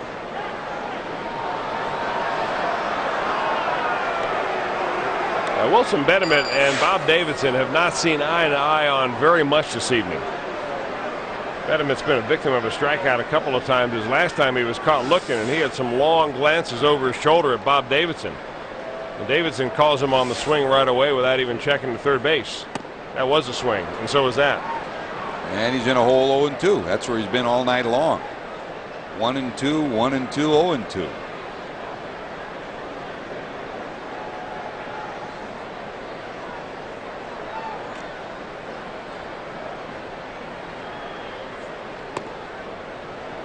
Bob Davidson was one of the umpires fired in that failed resignation plan by the former umpiring organization, and he's been working his way back through the minor leagues. 1 ball, 2 strikes. Still not a full-time umpire. He's on this crew because Ed Montague, the crew chief, is out after knee surgery, and Montague gone for the year. But according to the seniority and according to where he stands, there's a real good probability he will be a full-time umpire come next year. Long road back for Bob Davidson. In the air down the right field line, curving, it'll be foul into the seats. There's no secret as to how the Reds are trying to go about getting Wilson Betterman out. Betterman's batting 7th in front of Russell Martin, and they're just trying to crowd him inside. Got him on a fastball the first time up, got him on a fastball the second time up. They're going to go right back in the kitchen, but high. 2 balls, 2 strikes. Bediment, as a Brave, had some big days against the Reds, and he had a big game against the Reds in his first trip to Cincinnati as a Dodger. There's a base hit into center. No, 1 out, 1 on. It's hit number 8 for the Dodgers. And here comes Russell Martin. Now, you did him a little bit of a favor right there. Aaron Harang did. Jason LaRue wanted that ball inside in on the hands, and it kind of drifted back over the plate, and Bediment was able to get the fat part of the bat on it. Number 55, catcher Russell Martin. Brief timeout as Jason LaRue and one of the strings break on his glove, went in to get a new one. And he's back behind the plate. Here comes Martin. Now, you know what they're going to do with that old glove, the broken one. They're going to run it right on down there to the Reds bullpen, and Mike Stefanski, who will be able to relace that entire glove in about 6 minutes. Yep. I've never seen anything like it. This guy can flat out get it done with the rawhide. Bernie Stowe's not here. Bernie's the best at it. I wonder how many Bernie's done in his career. Countless. It's like calling for a pizza. David Ross asking Mike Stefanski what to do, and Mike says, "Well, email it to me." 1 ball to Martin, who singled in a run last time up.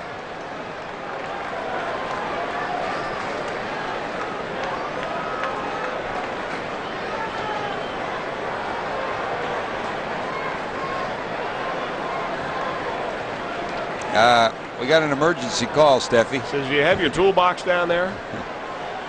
In the clubhouse. Send the clubby back down to get it.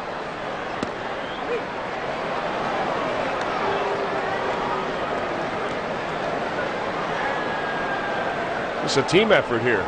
They're going to give it to Kristen Norfie. He's about the quickest bench player they got to run it down to the bullpen in no time. Plus, he's got the least seniority. Rick, that's Rick Stowe, Bernie's son. He gets the professional evaluation of it. There goes the runner. There's a hit to center field. Here comes Griffey. Rounding second, going to third will be Bediment, and it's 1st and 3rd with 1 out. Well, a 2-1 pitch, that's the perfect pitch to put a hit and run on, and that's exactly what the Dodgers do. Interesting that they do it with the number 8 hitter, Russell Martin. He flared a little base hit into right field in the 4th inning, and does just about the same thing right here. Hits it a little bit with more authority in the center field, but the Dodgers go 1st and 3rd now, and Aaron Harang looking for a ground ball maybe from Greg Maddux to get him out of the inning. Still only 1 out. Here's Maddux, who singled in a run with 2 outs in the 2nd, and then lined to 2nd in the 4th. 1st and 3rd. Another one of those combos with a good runner on 3rd where a squeeze could be on, and here it is, and that'll get the run in. They'll get the out.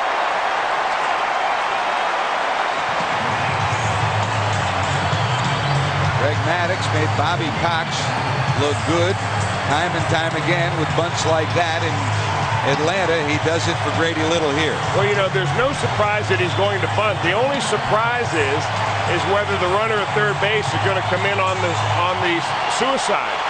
So you turn a sacrifice into a squeeze play with the runner running as soon as the pitcher begins to let the ball loose.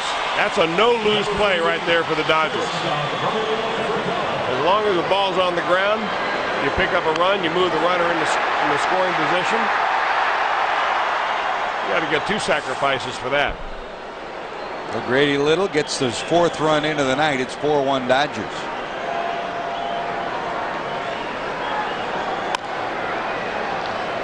You know, if you have the type of pitcher that is not so overpowering that your pitcher at the bat can pretty much at least foul a ball off, that's a no-lose situation. That's a no-lose play. You can do that every time you have a 1st and 3rd situation. I mean, you can talk about managerial strategy, but execution's the key. When you got people that execute, a guy like that, he makes you look pretty good, huh? He's been executing for 20 years. Yep.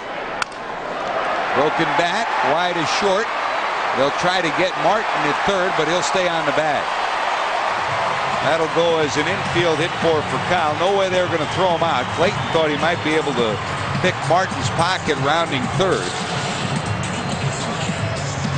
But Rich Donnelly made sure he stayed right on the bag. So it's 1st and 3rd with a real good prospect that Percal will be off and running. They're not exactly beating the ball up against the walls here tonight against Aaron Harang. We've seen Harang pitch many of these ball games where he gets guys, he jams them and breaks their bats, gets them out on the end of the bat, and gives up a lot of blue pits. And this is one of those games. He has pitched a much better game than having given up 4 runs here in the 6th. That's a 10th hit of the night for the Dodgers. And here's Lofton, who's 0 for 2 and a walk. For Kyle, pretty big lead, not going. That's a strike. Final, Cardinals have won 13-6 over the Florida Marlins. So right now the Reds 4 games back of St. Louis in the Central. Mets winners over Colorado.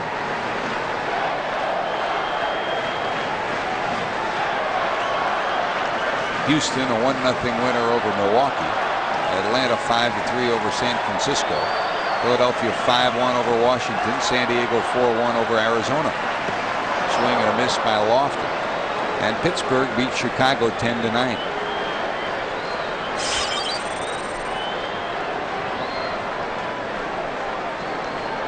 Here in the 6th, the 100 pitch mark already for Harang.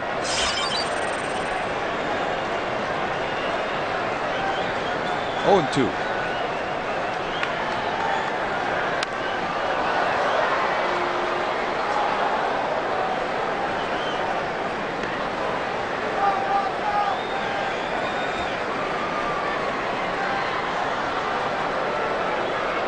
Jerry Narron and Tom Hume. Narron flashing signs to his catcher LaRue, looking for something to ignite these Reds, who have lost the first 2 of this series and the last 3 in San Francisco.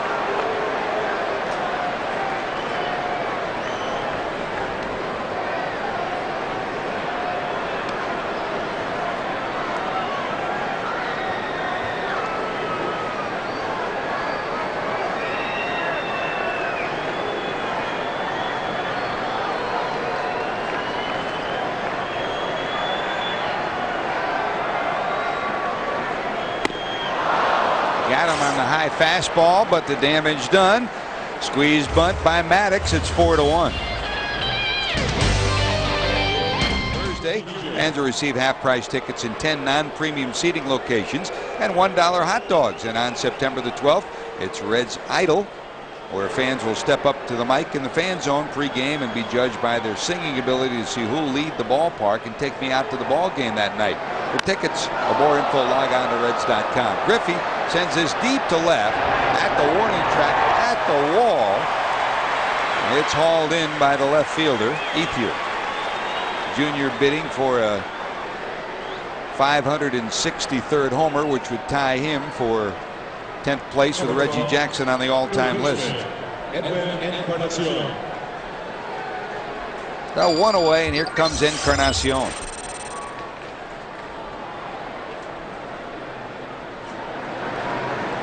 Encarnacion 1 for 2. Griffey with the fly ball out is 1 for 3. He did stretch his hitting streak tonight.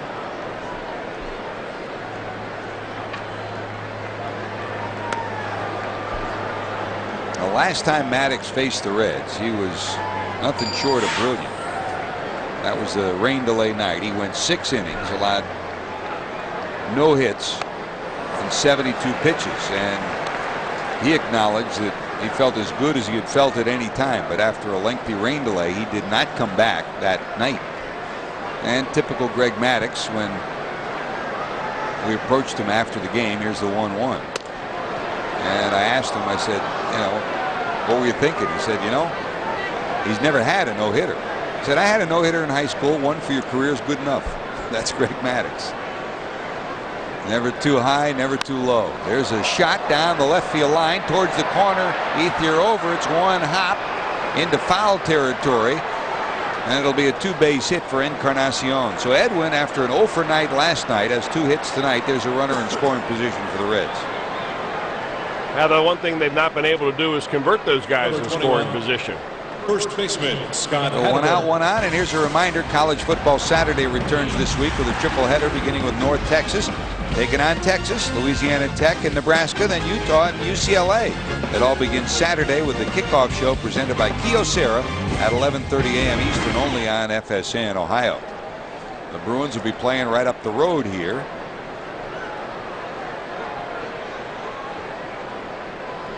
Of course, USC and UCLA have a great inner city rivalry here. And a lot of folks think that this could be a year where UCLA or Cal could win the Pac-10. Get a good look at the defending national champions in that triple header. The Texas Longhorns. Bouncer past Maddux. He doesn't get this one. Into center. Here comes Encarnacion around third. Lofton's throw won't be in time. And the Reds cut it to 4-2. And Scott Hatteberg ought to be standing on second base. Reds ought to be happy they get finally a base hit with a runner in scoring position. And it's a shot back up the middle, much like the shot that Hatteberg hit the first time up the middle that Maddux gloved and turned into a double play. This time, though, he takes a little trot around first base, and this ball goes all the way into home on a fly. He ought to be much further away from first base on that. Then it gets away from the catcher, but because he was hugging first, we still got a double play in order with Hatteberg at first base. So the Reds have half the lead, but they could be in a better position with a little extra hustle.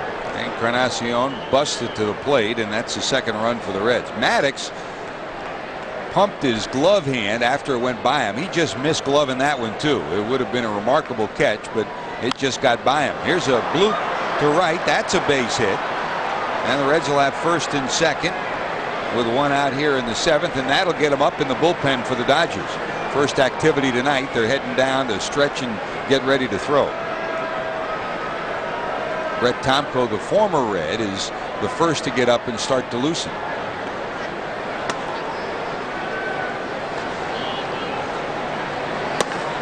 Well, they're going to give him some time. Rick Honeycutt to go out to the mound, and it's like beating an old horse, George. But you know, if you're able to get a guy into scoring position, a bloop hit like Royce Clayton's into right field is the best way to score him, short of an extra base hit. So instead of having another run in a 4-3 ball game, you're looking at still a double play possibility for Greg Maddux, and first and second up. And while that goes on and they try to give Tomko time, the Reds, as we now are down to the 8th spot in the lineup, get their own action up in the bullpen. Righty-lefty combo action for Jerry Narron as Scott Schoenweiss, who pitched last night, and Belisle, who pitched last night, each up starting to loosen.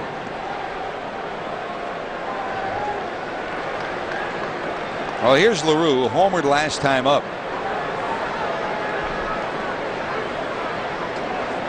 First and second for the Reds. Not great speed on at second in Hatteberg, and Clayton down at first. That's a strike to Jason. Jason bounced to short. Nice play by Furcal, and then homered. Another long string for LaRue. Without production, ended with the homer.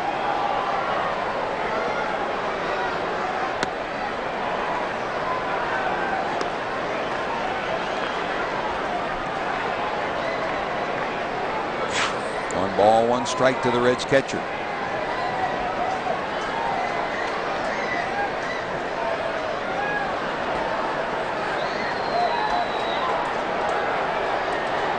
And Chris, you figure barring a double play, they will pinch hit for Harang here in the 7th inning, down by 2 runs. He's in the on-deck circle. I don't think there's any question about that. You've got to, if you're Jerry Narron, you're thinking, I've got to figure out a way to get as many scoring opportunities as I possibly can. Cannot let one get by without me making a move with it. Right center field, Lofton going over. He's under it, got it. Hatteberg tagging, but will hold there. Second out of the inning. That'll be it for Harang, and here comes Valentine. If you sit down before a game, you wonder what kind of a matchup do you want, and this is the best matchup you could ask for if you're Jerry Narron against Maddux. Valentine 7 for 19 and 4 homers against Maddux, so here's the place you would want to use him, and it's going to be Maddux against Valentine, at least for the time being, unless Grady Little makes a move. Well, you know, George, and that begs the question, is I know that Aaron Harang has thrown a lot of baseball games to Jason LaRue, but if you've got a matchup offensive like that, batter-pitcher, as favorable as it is against a certain Hall of Famer, why isn't Javi Valentin in the starting lineup? This basically is the one guy that Jerry Narron has had LaRue catch all year. That's Harang. Well, here's Valentin trying to deliver again. He's been so effective for the Reds. 2 on, 2 out. That's a shot, and it's off the glove of the first baseman, and over is Maddux, and they make a play. Great effort by the first baseman, Garcia-Parra. Even a better effort by Maddux, who's there to tap the bag, and the Reds' rally is erased. Now it's time for our Tri-State Chevy dealer's 7th inning stretch. Cincinnati Reds baseball on FSN, being brought to you by Geico. 15 minutes could save you 15% on your car insurance. Visit us at geico.com or call 1-800-947-AUTO. And by Hyundai. Take the Hyundai Challenge. Visit thehyundaichallenge.com. Talking about the challenge, how about our John Morrell hot dog play of the game? 2 ends of this, both great, Chris. Oh, you're not kidding about that. First, Garcia-Parra stabs at it. He thought he had it. Now, Maddux momentarily stopped at the mound. And he was unsure whether he was going to get there or not, because when the fielder looks like he's going to grab it, the pitcher naturally stopped. But he kept going on over there, and just the underhand flip. That's like a Hail Mary pass right there. And it happened to meet Maddux right at the bag, and that's congratulatory handshakes for the certain Hall of Famer, as he's out of the ballgame more than likely, and he's done himself a nice job of work. Big time. Weiss, he's pitching in tonight's ball game. He pitched in last night's ball game, an inning and a third. So it appears Maddox's night is done, as he was getting congratulations. Not just for the play, but it appeared, as Grady Little talked to him, that his night might be over, and Tomko continues to heat up in the bullpen. But a big-time play by a big-time player, and Valentin stays in the game. Valentin hit it right on the button. He tagged it.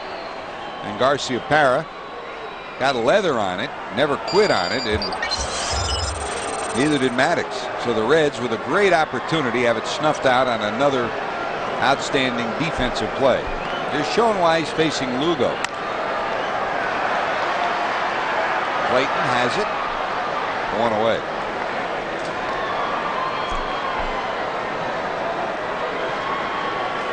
We talked about it earlier. There's skill and there's luck. Sometimes you'd rather be lucky than just skillful. And Number 7. Reds have had not much luck of late.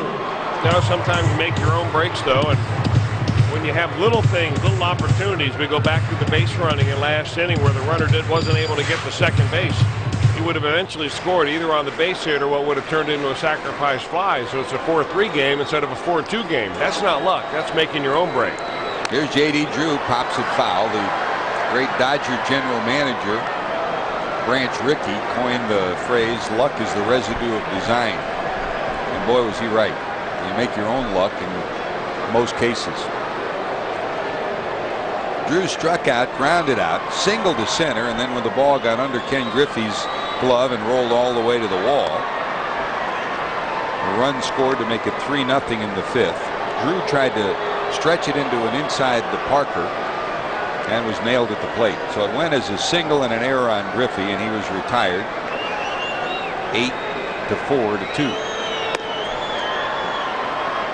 Hey, where else but McCluskey Chevrolet? 0% financing, down payment assistance up to $6,000, and guaranteed credit approval. Call the one number today, 761-1111.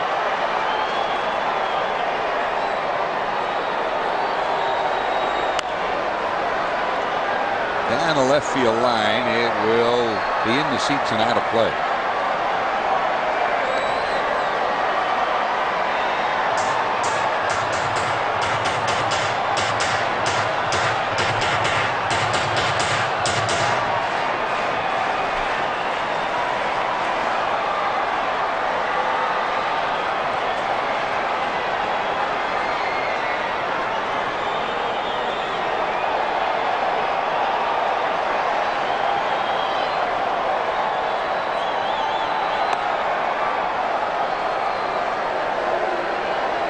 Full count, 3-2. Everybody in the Reds bullpen worked last night, including Scott Schoenweis.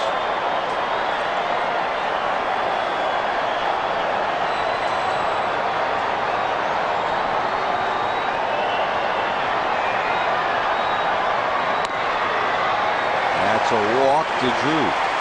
So Drew takes the free pass. 1 out, 1 on. Here's Nomar Garciaparra. Number 5, first baseman, Nomar Garciaparra.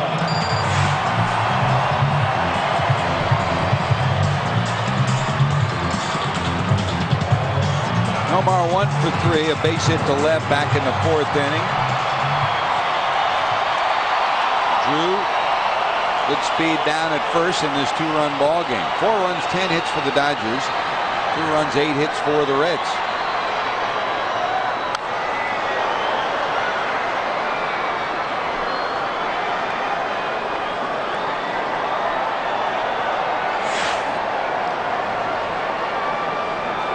Game box for Los Angeles on this night.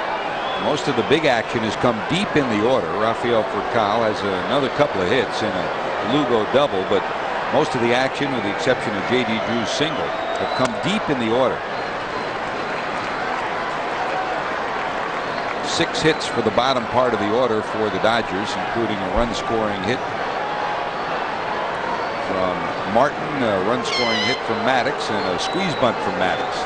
So he's done it on the mound, done it with the glove, and done it with the bat on this night.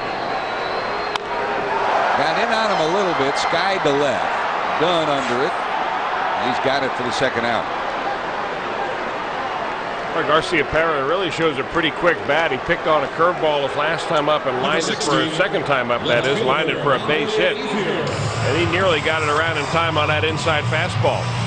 Schoenweis has one of these fastballs that he can cut it right into a right-handed hitter, and that's exactly what happened there. Nomar didn't jam himself. He just got jammed by a little cutter. Not a good night to be a helmet. He was handled by the Reds last night, and tonight again he has 1 hit. Last night he was 0 for 6. Tonight 1 for 4. Here's Andre Ethier, walked, stole a base, scored in the 2nd, singled in the 4th, and struck out in the 6th.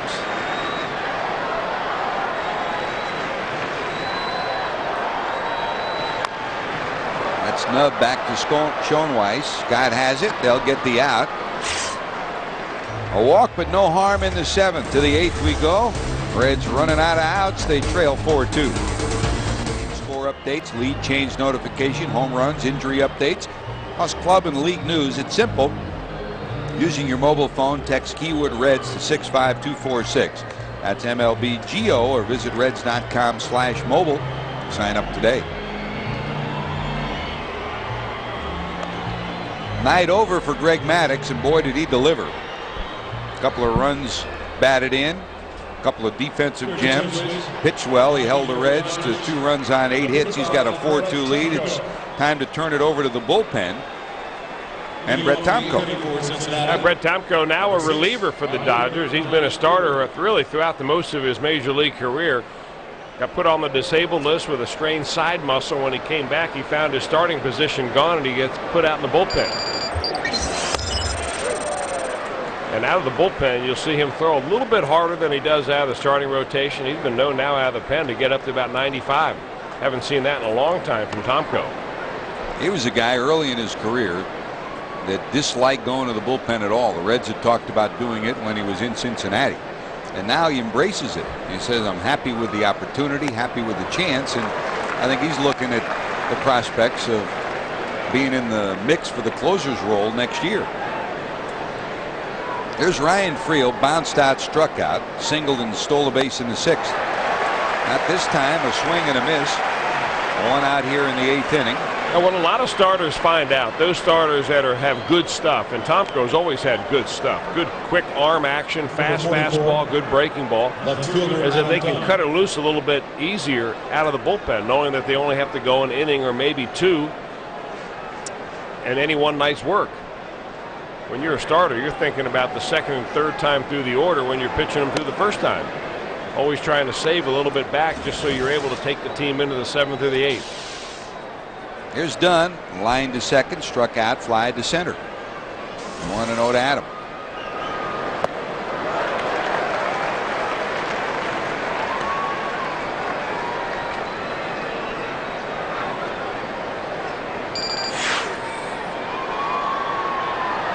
Dunn still sitting on those 38 homers and 87 knocked in.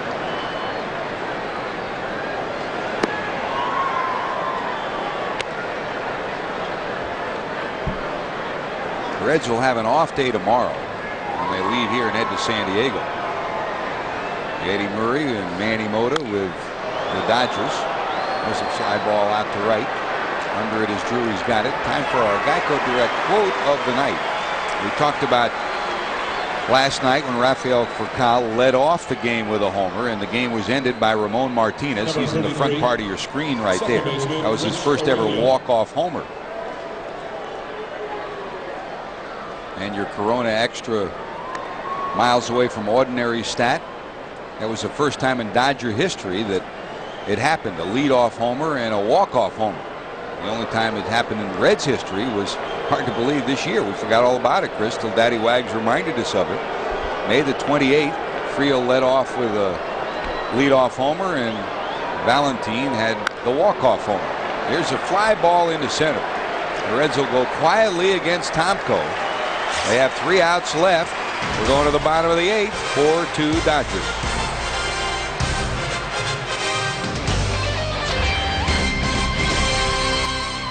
Time for our Chrysler game summary. 4 runs, 10 hits for the Dodgers. 2 runs, 8 hits for the Reds. Russell Martin in the bottom of the order have done their job. Martin 2 for 3 and a run batted in. How about Greg Maddux? 7 innings, 8 hits, 2 runs. No walks, 4 strikeouts. He has an RBI single and a sacrifice bunt that knocked in another, a squeeze bunt. Greg Maddux did his job tonight, Chris. How did he ever do his job tonight? He seems to have really gotten a new life, a new breath out here with the Dodgers, getting out from under a ball club that was struggling this year with the Chicago Cubs. He comes out and is in a pennant race, and he's picked it up a little bit. Here's Bediment, first pitch swinging, right center field. Griffey going back. That's going to be gone.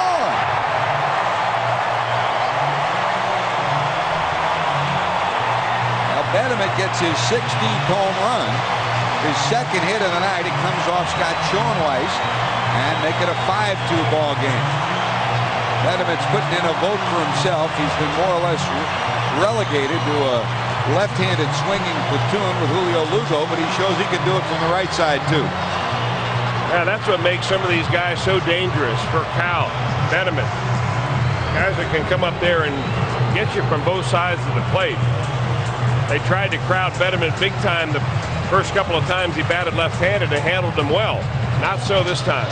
Time for a Skyline Chili call to the bullpen. You're watching.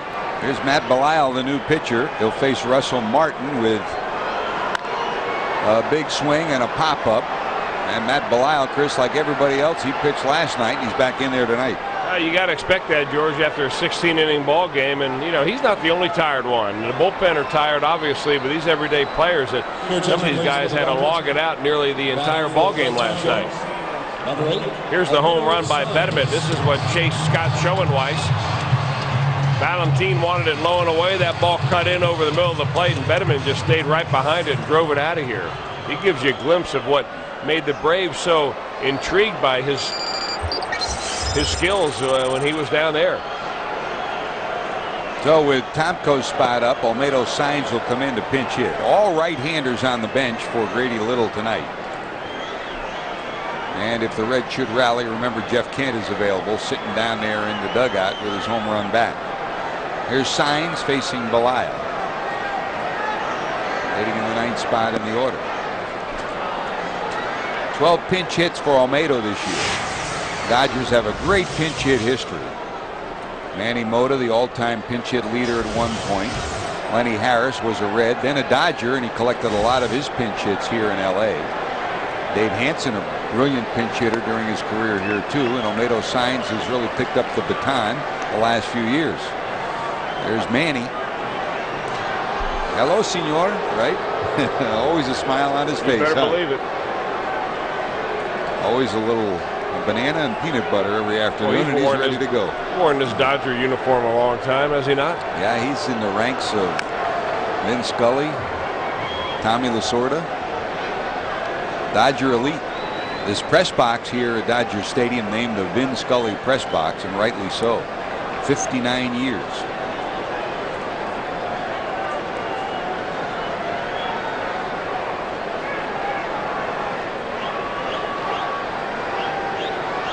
Two balls, two strikes with one away.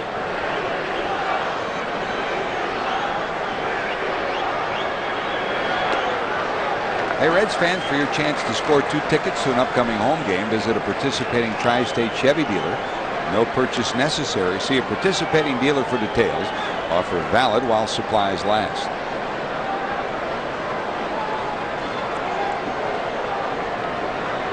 Lyle was the second pitcher for the Reds last night. He took over for Eric Milton and came in the 6th inning. Gave up 4 straight hits and the run that tied the game, and eventually ended up sending the Reds to extra innings. From there on out, from the 6th inning on, it was zip, zip, zip for the Reds bullpen. They did not allow a run till the 16th on a homer off Franklin.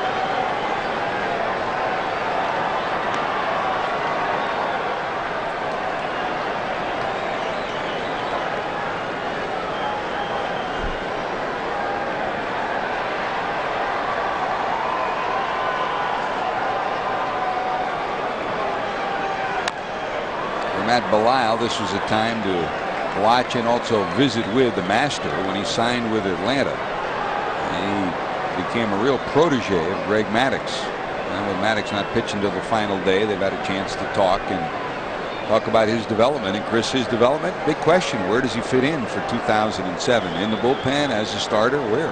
He thought at one time he might be considered for the starting rotation. Oh, baby. Wow. What a shot to left center. That's halfway up in the bleachers. And Olmedo Sainz will pick up the home run.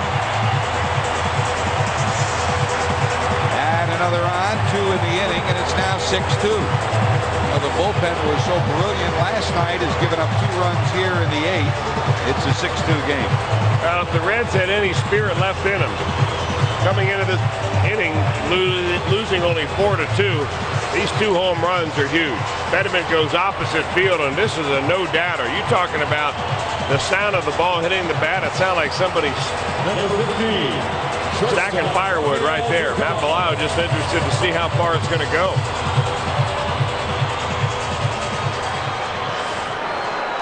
So 6-2 Dodgers. And back to the top of the order, Rafael Furcal.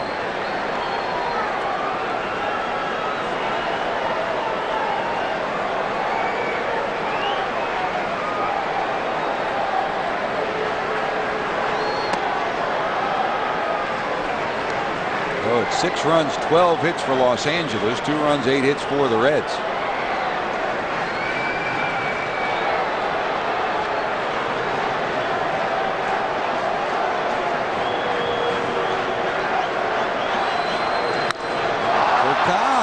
Right center. Griffey back. He watches this one go. Rafael started it all last night with a leadoff homer, and he may have ended it tonight with that swing. For Furcal, his 9th homer, second in 2 nights, and the Dodgers lead it 7-2. Jaron Aaron's got to be figuring, I've run out of things to do here.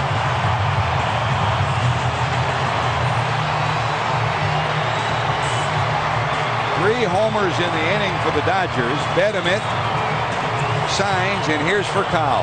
Now this is what happens when you pipe a 92-mile-an-hour fastball that's about as straight as a string. Olmedo Sainz got one on a 3-2 pitch. Matt Belisle serves that one up to Rafael Furcal on a 2-0 pitch. Those are hitters' counts, and you can't challenge him when you're throwing 92. While the pitching change takes place, we'll take time out for these messages. You're watching Reds baseball on FSN. It's been the Reds bullpen that has given up 3 big runs here in the 8th. It's now a 7-2 lead. And here comes Real Cormier to try to stop it where it is. Yeah, he's just trying to stop the bleeding right now. The Dodgers have scored 3 in the inning. There's only 1 out, and Cormier just trying to get him back into the dugout to see if they can pull out a miracle.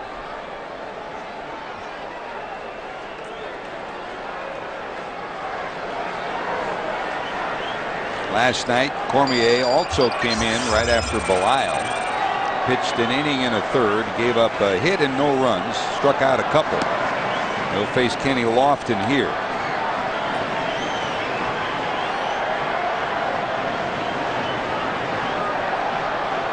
Lofton tonight walked, bounced out, lined out, struck out. 7 runs, 13 hits now for the Dodgers. Well, the Reds will be happy to see August go the way things have gone. Kenny Lofton won't. He's hit .352 in August. His average now back over 300 at .308. They got a hustle. Here comes Clayton. And they'll get him by a step. Second out of the inning. Lofton retired. And here comes Julio Lugo. Number 3. If you joined us late, Royce Clayton in the lineup tonight. He was originally penciled to be on the bench, but Brandon Phillips came down with what appears to be a flu bug. He had severe stomach cramps from early today. Aurelia was scheduled to play short, and Phillips at second. So with an off day tomorrow, Jerry Narron hopes that Phillips will be okay for the first game in San Diego on Friday. Reds will travel tonight to San Diego. Off day tomorrow, then Friday, Saturday, and Sunday from Petco Park. Will be on the air at 9:30 on Friday and Saturday nights and 1:30 on Sunday. And Chris, that now looms as a very critical series because the Padres have taken over the wild card lead. Start of play today. The Reds a half game back. And right now they're a game back because San Diego has already won, and if they lose, they'd be a game and a half back. You know, George, I also think that they're well aware of all that. I mean, they're tired of reporters asking them, what do you have to do on the rest of the road trip? Do you have to sweep the Padres? Do you have to start the win tonight? And I think that after a while, these guys, as big a grind it has been for them, and how they have overexceeded everybody's expectations anyway, and half the clubhouse is brand new on this team. They need to get away from it for a day.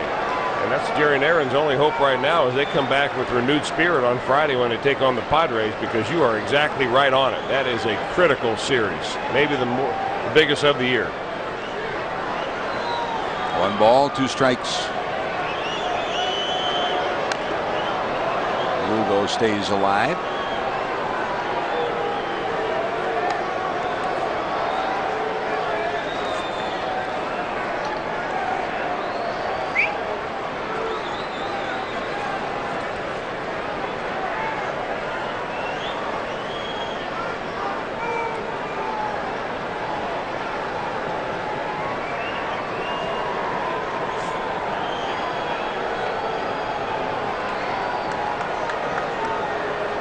Looking ahead to the 9th for Cincinnati, Griffey due to lead it off, followed by Encarnacion and Hatteberg. Popped up. Hatteberg looking up, calling. He's got it. We're heading to the 9th. Last roundup for the Reds. They need 5 to tie. They trail at 7-2. We're going to the 9th. The Reds need some offense, but against this guy the other night, Chris, not much of it against the big, hard-throwing right-hander. He's a big guy, a hard thrower. You better believe it, George. 6 feet 3 inches, 288 pounds. He's your typical, offensive guard, given a baseball, a 5-ounce baseball, and say, go out there and throw it as hard as you can. Not only does he have a terrific fastball that can sometimes be in the high 90s, he's got a curveball that just drops right off the table. 3-0 on the year is Jonathan Broxton.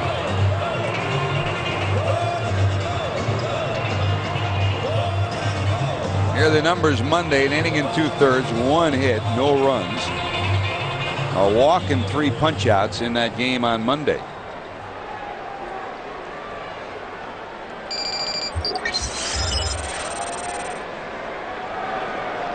So the Reds, here we go with Griffey. A single, bounced out and flied out, 1 for 3. There's a dribbler down the third base line. Martin pops up and he throws it away, but Griffey will stay at first. Martin tried to pop up. His foot slipped out from under him, and You find that often here this time of year in Los Angeles. When it's a very hot day, you get a little bit of dew and mist on the grass, and his foot just slipped out from under him. Perfect swinging bunt right there for Ken Griffey Jr. Second hit in the ball game for Jr. Second infield hit. Little check swing right there.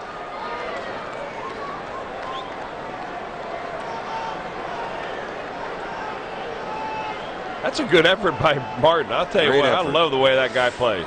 And his teammates love him too. He's really taken over this catching role here in LA. Here's Encarnacion, 2 for 3.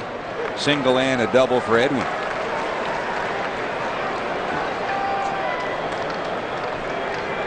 Long road back for the Reds. Their 9th hit of the evening. They trail at 7-2.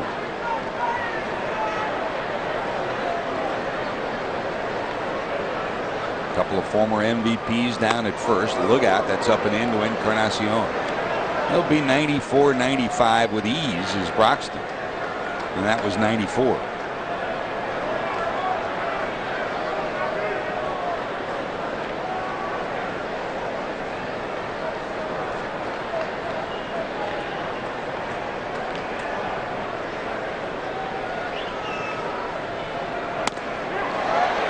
Tries to hold on it, can't do it.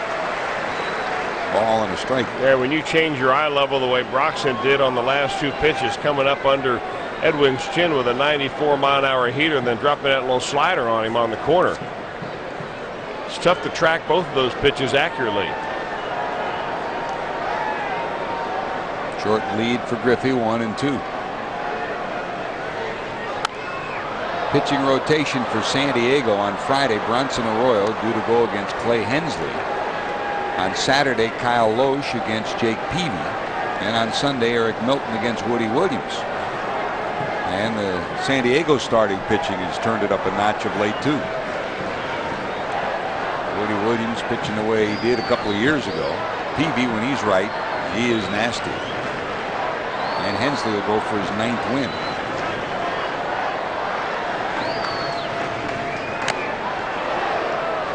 Just does stay alive, 1-2.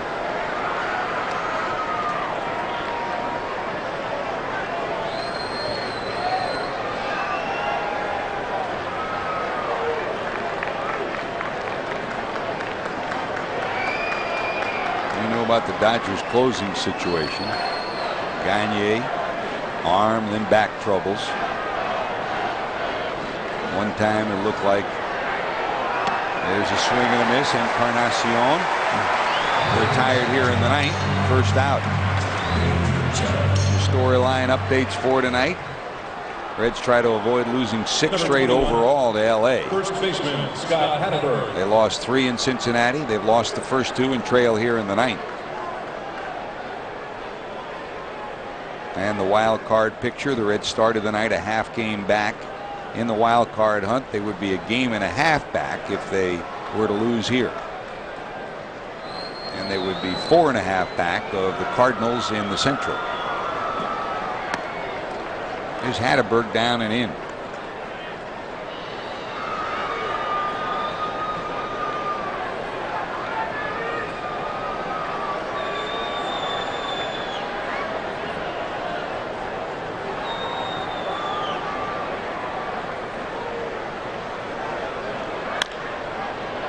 That's foul ball down past first.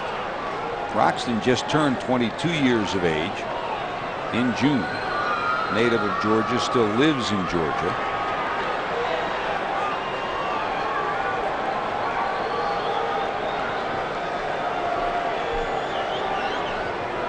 And throughout his minor league career was well better than a strikeout per inning pitcher, and he's showing you why at the major league level. Came up tail end of last year, 14 games, and this year he's getting a full taste of a pennant race right now. 1-1.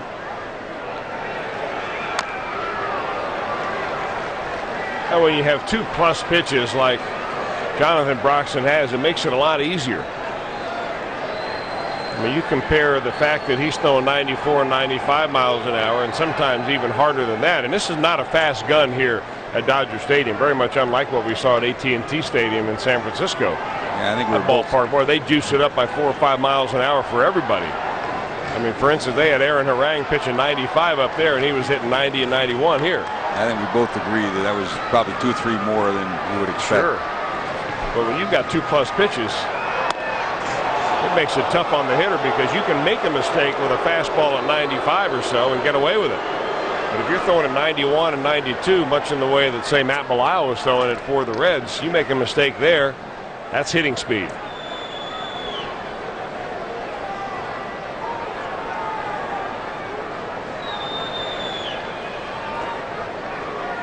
Two. Fouled it off his foot.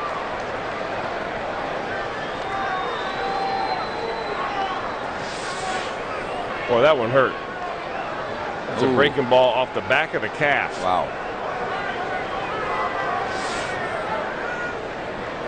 Want to simulate that at home? Hit yourself with a hammer. The big hurt's playing for Oakland up the coast. Frank Thomas, but that's the big hurt of the night for Scott Hatterberg. 2-2.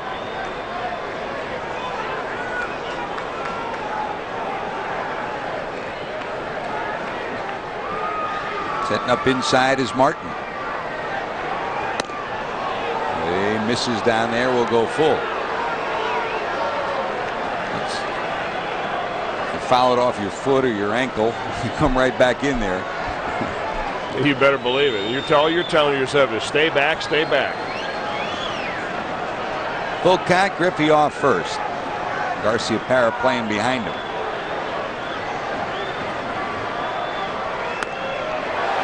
That's ball 4. So an infield in and a walk. The Reds get 2 on.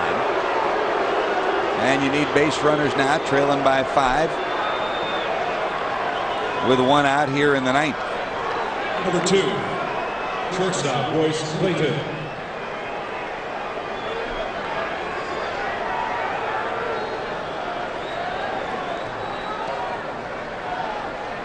Well, you look at Grady Little when he manages over there, George. It appears to me that the Dodgers have won the first 2 games of the series. They've controlled this game. You take a look at Grady.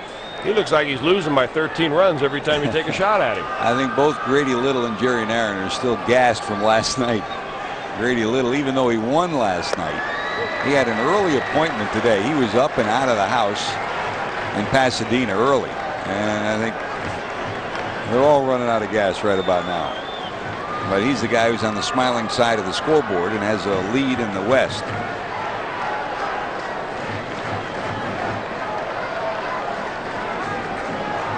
Oh, 1 to Clayton, who's 1 for 3. Slap back, it's no balls and 2 strikes.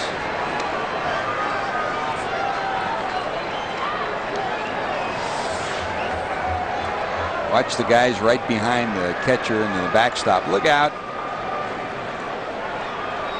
Even though you know the net's there, don't trust any net. Not when a guy's throwing that hard.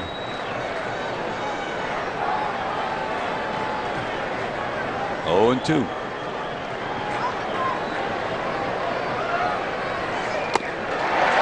Miss. 2 strikeouts for Broxton. 75 strikeouts in 62 innings for him this year. And here comes Todd Hollingsworth, who will pinch hit. This little Blue Bayou right here, he just goes right up with the fastball at 96 and throws it right by Royce Clayton. 16, Todd Hollingsworth. That's pretty good range right there, especially when you're considering that 85 is a slider and it's breaking 3 or 4 inches. I mean, there's a lot of pitchers that, well, Greg Maddux tonight was throwing his fastball. I don't even know if he made it to 85, but that was usually his range, somewhere between 83 and 86 miles an hour. That's Broxton's slider. Well, here's Hollingsworth, the former Dodger. In fact, the last Dodger Rookie of the Year was 10 years ago, 1996, that Todd won Rookie of the Year honors here.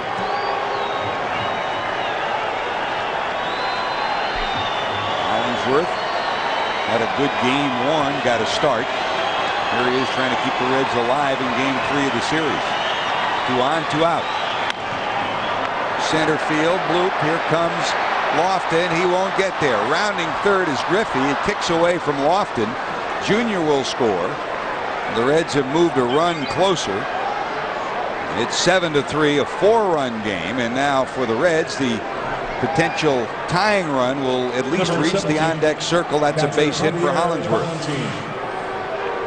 Well, Hollingsworth gets a pinch hit against his former team, jumps on the first pitch he sees. It's a breaking ball. He jams himself a little bit with it, but the big swing froze the center fielder and falls right in there. George, now that the Reds have extended the inning long enough, I guess it's time to say happy birthday to my daughter Carrie, who turned 21 and is finally legal in the pubs down there in Lexington. Look out. Of course, she's never been to one before today. She wouldn't admit it if she had been. Happy birthday, Carrie. You're lucky. Now that you're 21, you're allowed to stay up this late. Happy birthday, hon. One of the 5 great Welsh kids. No balls, 1 strike. This one looped to left. Starting back is Ethier, but he'll come in, and there it is. Well, last night it took 16 innings before it first ended.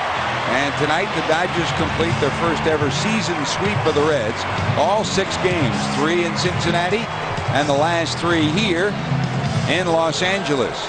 So the Reds will drop 4.5 back of St. Louis, a game and a half back in the wild card hunt, as home run baseball and good pitching did it for Los Angeles tonight. Final 7-3. Back with more after this.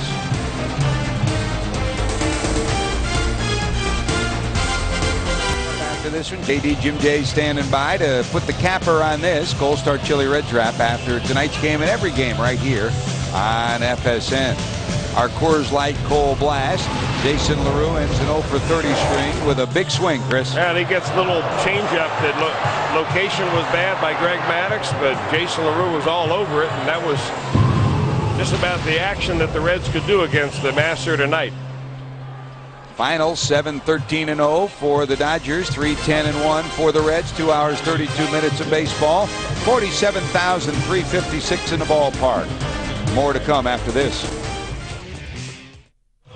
Here are the final numbers on this one. 7-3. Adam Dunn had a smile earlier in this road trip. Not many smiles in the last 6 nights, Chris, because the Reds just have struggled for run after run, and they lose all 3 here in Los Angeles. Day off tomorrow on to San Diego for a critical series. Yeah, good time for a day off, maybe to wipe the slate clean, get them away from baseball for one day, come back and be ready to play against the Padres Friday. JD's next with Gold Star Chili Red Trap. See you at the ballpark, everybody.